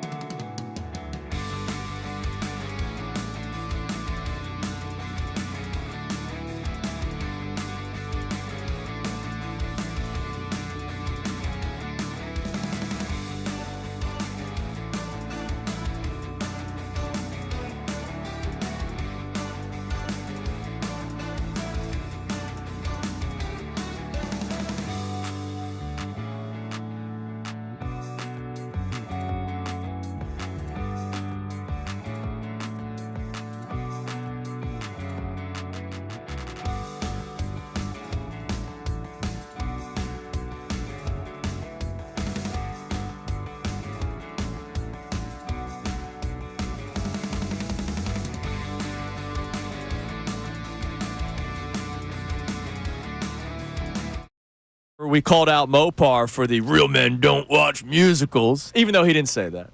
It's just Well, what was he going to say? a lot of people pro-musical on the YouTube chat. A lot of people. Come on. And some saw some this weekend. No, the thing is, what I didn't see, what I more took offense to was Mopar, who I know is a good sportsman. Saying Cowboys? Let's go Cowboys. That's ridiculous. Wrong. Absolutely ridiculous. It's wrong, man. All right, what do we got, Connor? You said we got a little bit of Eagles news? Yeah, so per Jordan Schultz, the Eagles are going to be working out Mike Hilton, veteran cornerback, today. Really? To see. Yeah, so. Look. That tells you right there. Yeah, it tells you all you need to know about what they think about Adoree Jackson. They're not feeling good. They're not feeling good. Which is why they traded for Jacorian Bennett. Now, Mike Hilton was a part of one of the worst defenses I've ever watched in my life last year in the Cincinnati Bengals. But he was also part of a defense with the Pittsburgh Steelers 4 years before that. So we'll see. Correct. Correct. Let's. It's a workout. It's a workout, which doesn't harm anything. No. And more importantly, get some eyes on it. And one thing that Howie's been pretty good on is he's been pretty good at eyeballing secondary members over the years, adding guys in the secondary. But I like this. You start 1-0, you beat the Cowboys, you hold them to 20 points, and you can talk about the weather delay. And then you say, okay, we had two spots where we were kind of worried about some stuff with Ojulari not playing. Why wait? Let's just go do it. Get after it. Rich get richer. Yeah. All right, what do we got on the text line following our question about the rest of the NFC? Oh, wait, first, play the Nick Wright here. Again, the reason why we're having this conversation, we had a chance to watch the rest of the league. We probably would have had this conversation regardless. But I did not hear this Friday because I don't listen to Nick Wright's show. We're on at the same time. We're on at the same time. No. I think he does afternoons now. Does he? All right. Well, I think they moved him. He does Pirates and Penzance in the the point stands, John. I'm not seeking out his show. However, stuff gets circulated on social media. This was Nick Wright on Friday following the Eagles' Week 1 win over the Cowboys. I thought I was probably going to be higher on them this year than I had been any year in the past. And I know it's going to seem reactionary, but through one game, I have seen enough. That team is not getting back to the Super Bowl. And when it starts to go sideways and it starts to look like, oh, yeah, they're not quite the same team, you know what's going to be said? Should have seen it coming. So he had that determination after 1 week. 1 week. And again, way to go out on a limb that you say a team might not go to the Super Bowl. Pretty hard to get there. All right. And as John said earlier. And that's what he's going to do. If they lose in the NFC Championship. I tried to tell you about the Eagles all along. I'm telling you, he is shallow pool. So we're asking the question now that we got to see the rest of the league in their Week 1 matchups. What teams stand in the way of the Eagles or are a bump in the road of the Eagles? And what teams do you feel better about? And again, the Lions, it was just 1 week, but one of the things I kept on saying is let's see how these coordinators handle how did the team handle the new coordinators. And Week 1, not a good grade for both sides of the ball. What do we got on the text line? So Mike checks in and says, Eagles, Bucks, Packers are the class of the NFC is my overreactionary week 1 take. My main Eagles takeaway is we make too much of their weaknesses. Every team has holes. Last season was the exception. You won't see a roster like that again. Cornerback 2 is a hole, but it's no different than every other team. Eagles still the best team. So Eagles, Bucks, Packers. Now look, I would still say the Commanders are in the conversation. I think the Rams are still in the conversation. I think the Lions are still in the conversation. Again, just 1 week. But I still see the Eagles well above those teams. Like, you know how I feel about the Commanders. We've been honest about that since the schedule came out. When we were like, yeah, they're taking a step back this year, the Commanders. We'll see about the Rams. It all falls on Matthew Stafford's health. And the Lions, I don't know. What if their coordinators stink? They might just, be a middle-of-the-pack team. Tough division, too. Real tough division. I'm not buying that. What, that their coordinators stink? No, I'm not buying their coordinators stink, and I'm not buying that they're a middle-of-the-pack team. So you think the Lions will still be a top team in the NFC? The Lions are still going to be one of the better teams. The Lions are going to be every bit what the Commodes can be. Okay. Every bit. I mean, look, they have the Lions. talent. They have a lot of talent. The Lions had a day at Green Bay, and I think Green Bay is a lot better than a lot of people were willing to give them credit for. I think the Lions are going to show you what they are, and they're are they going to be? What were they last year? 15-2. I don't think they're going to be 15-2. And I didn't pick them. I told you the other day they were going to be 10-7. Mm-hmm. I picked them for the final wild card, I believe. Because it was you took them under win total, which was 11. And I took so I took that under win total quickly. That was one of my first choices. My one thing with the Packers, and I said it last year too. If you guys remember, I think highly of Jaden Reed. Is it the waxed eyebrows? It does bother you. And now he's dyeing them. Their receivers are just a bunch of guys. We'll see who Matthew Golden is, the guy they drafted in the first round. Maybe he's a stud. I don't know. Like Romeo Dobbs is a guy. Jaden Reed's a guy. Dontavian Wicks is a guy. They just have like a bunch of guys. They don't have an A.J. Brown. They don't have a Jamar Chase. They don't have a number one receiver. Who would, I don't know who their number one wide receiver is. That's the one thing with the Packers. It's like, all right, that's why I said they should run the ball more this year, and they tried doing that yesterday. You say that. Tell me what your assessment is of the Commanders, then. Do you think the Commanders have guys? I like Terry McLaurin. Yeah. Okay, we do. Okay, I like him more than everybody on the Packers. Do you like the Commanders more than the Packers? No, I'm not saying that. No, but I'm trying to see what it means, though, that they don't have. I think Jaden Daniels is their weapon.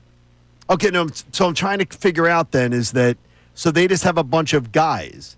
So do you think that do you on yeah, the, but on I think the Jaden Daniels could be better than Jordan on the Love. hierarchy? Are the Packers ahead of the Commanders, or are the Commanders ahead of the Packers? I guess I would go Packers because of the defense.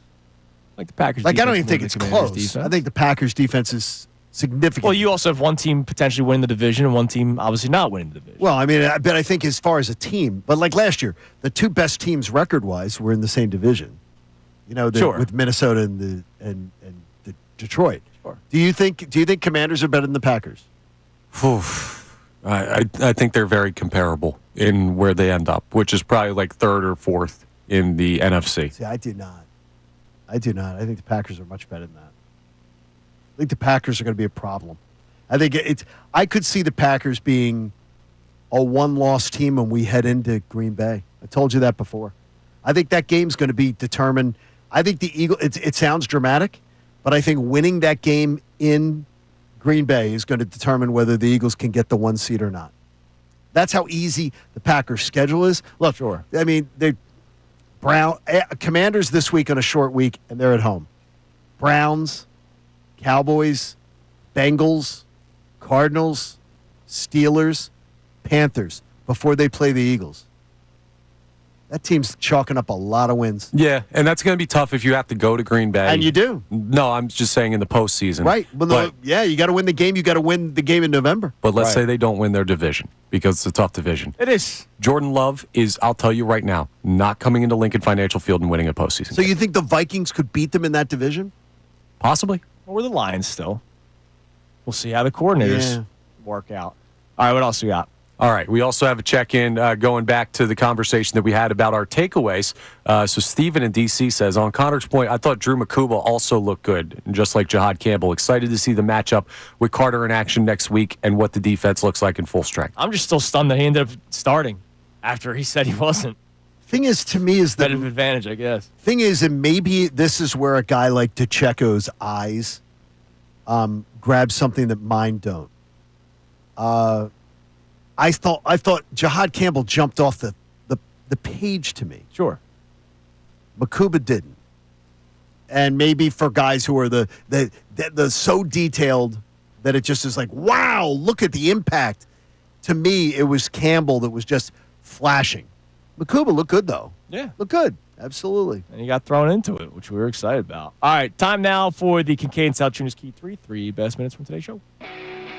Now, the Kincade Salciunas Key 3. Today's best.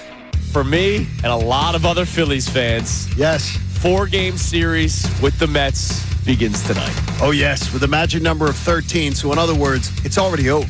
Sure. I'm not talking about the division. Right. I'm talking about sanity. Yeah. And right now, I don't have much of it from the last time these two teams faced each other when the Mets swept the Phillies, two of which were in embarrassing ways. The 13-3 bludgeon, the 6-0 sleepwalk at the end of that series after they got swept by this team back in April. Now, this one's at home. Yeah. And I can imagine that the Citizens Bank Park crowd will be raucous over the next 4 nights. But my God, John, for my sanity, I need to see them play some good baseball against this Mets team. Again, it's week 1, so I'm not going to overreact. But that Giants team is abysmal. And oh, by the way, they continue to waste their time with Russell Wilson. Oh, you got to give the young kid time to learn the offense. Like, don't waste your time. Well, no, you see, to me, I think if they throw Jackson Dart in there, they throw him in, they're going to ruin him. They're going to ruin him. I just think it's so embarrassing watching Russell Wilson play football yesterday. They're going to get crushed. Then let Jameis Winston play. That if you think Russell Wilson is so terrible, let Jameis Winston go. I am not throwing Dart out there. If I'm the Giants, do the kid a favor. They're bad, and they're going to be epically bad.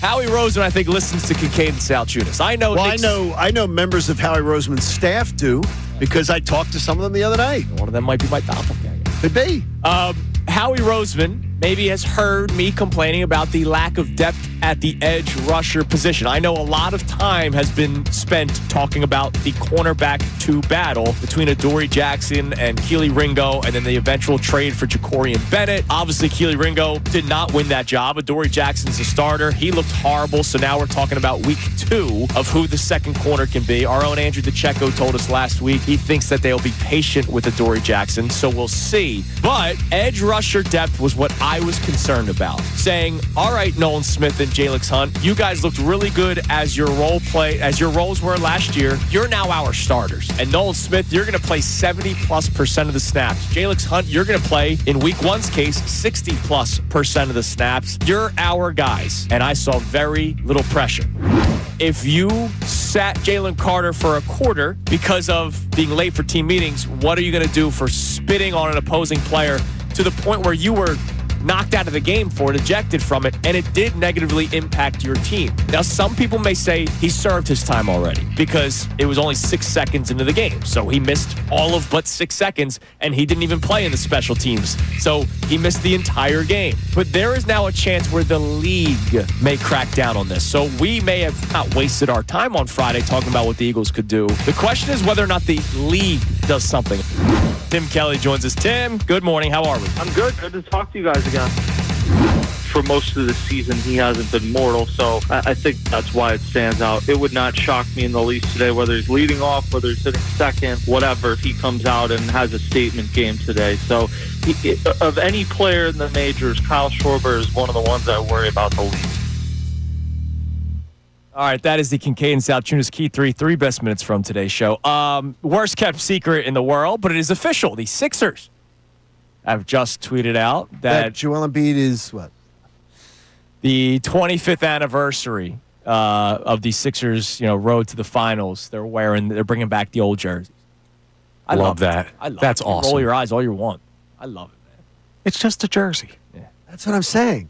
That's the reason I'm rolling my eyes. But it's I want the product. Jersey. I want the product. Yes, we all do. But the jersey's cool. Okay, that's cool. But it's the product. All right, and hopefully the product's better this year. But I love the jerseys. Jerseys That's great. Back. What else was I going to bring? Oh, we were talking about the Thursday night schedule. So Yeah. we got another great one this week. It's a great one. Commanders-Packers. Well, it's a big game for us to watch. Sure. Because that's 3 of your opponents of your last 16 games. But there's a lot That's of good 3 games ones. of your last 16. Miami-Buffalo week 3, that stinks. But Seattle-Arizona, San Fran-Rams, Eagles for us against the Giants. Pittsburgh-Cincinnati, Minnesota-LA. Look, That's not bad. Justin Herbert had a good week 1. Baltimore-Miami, that stinks. Raiders-Broncos. How did Miami get on twice? Jeez. There's a lot of good divisional games on Thursday nights this year. So I'm excited for it. It looks good. I mean, it's give us something. Yeah. Give us something to watch. And I watched it. Honestly, the Thursday night, it has to be something where I'm watching selfishly. Or I'm not really going to give it.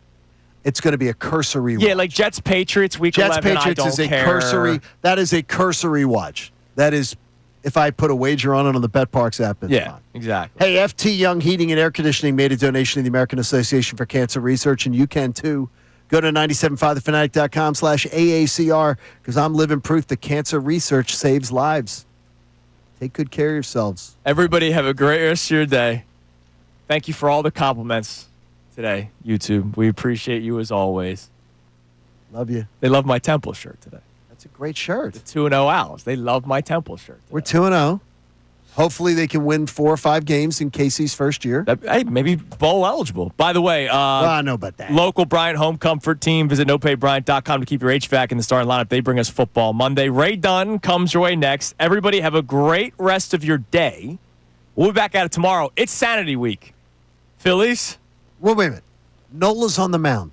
Check your sanity at the door tonight. Phillies? It has nothing to do with what's going to happen in the playoffs because Nola won't be pitching in the playoffs.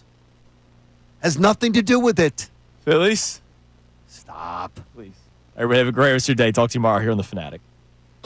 Now on 97.5 The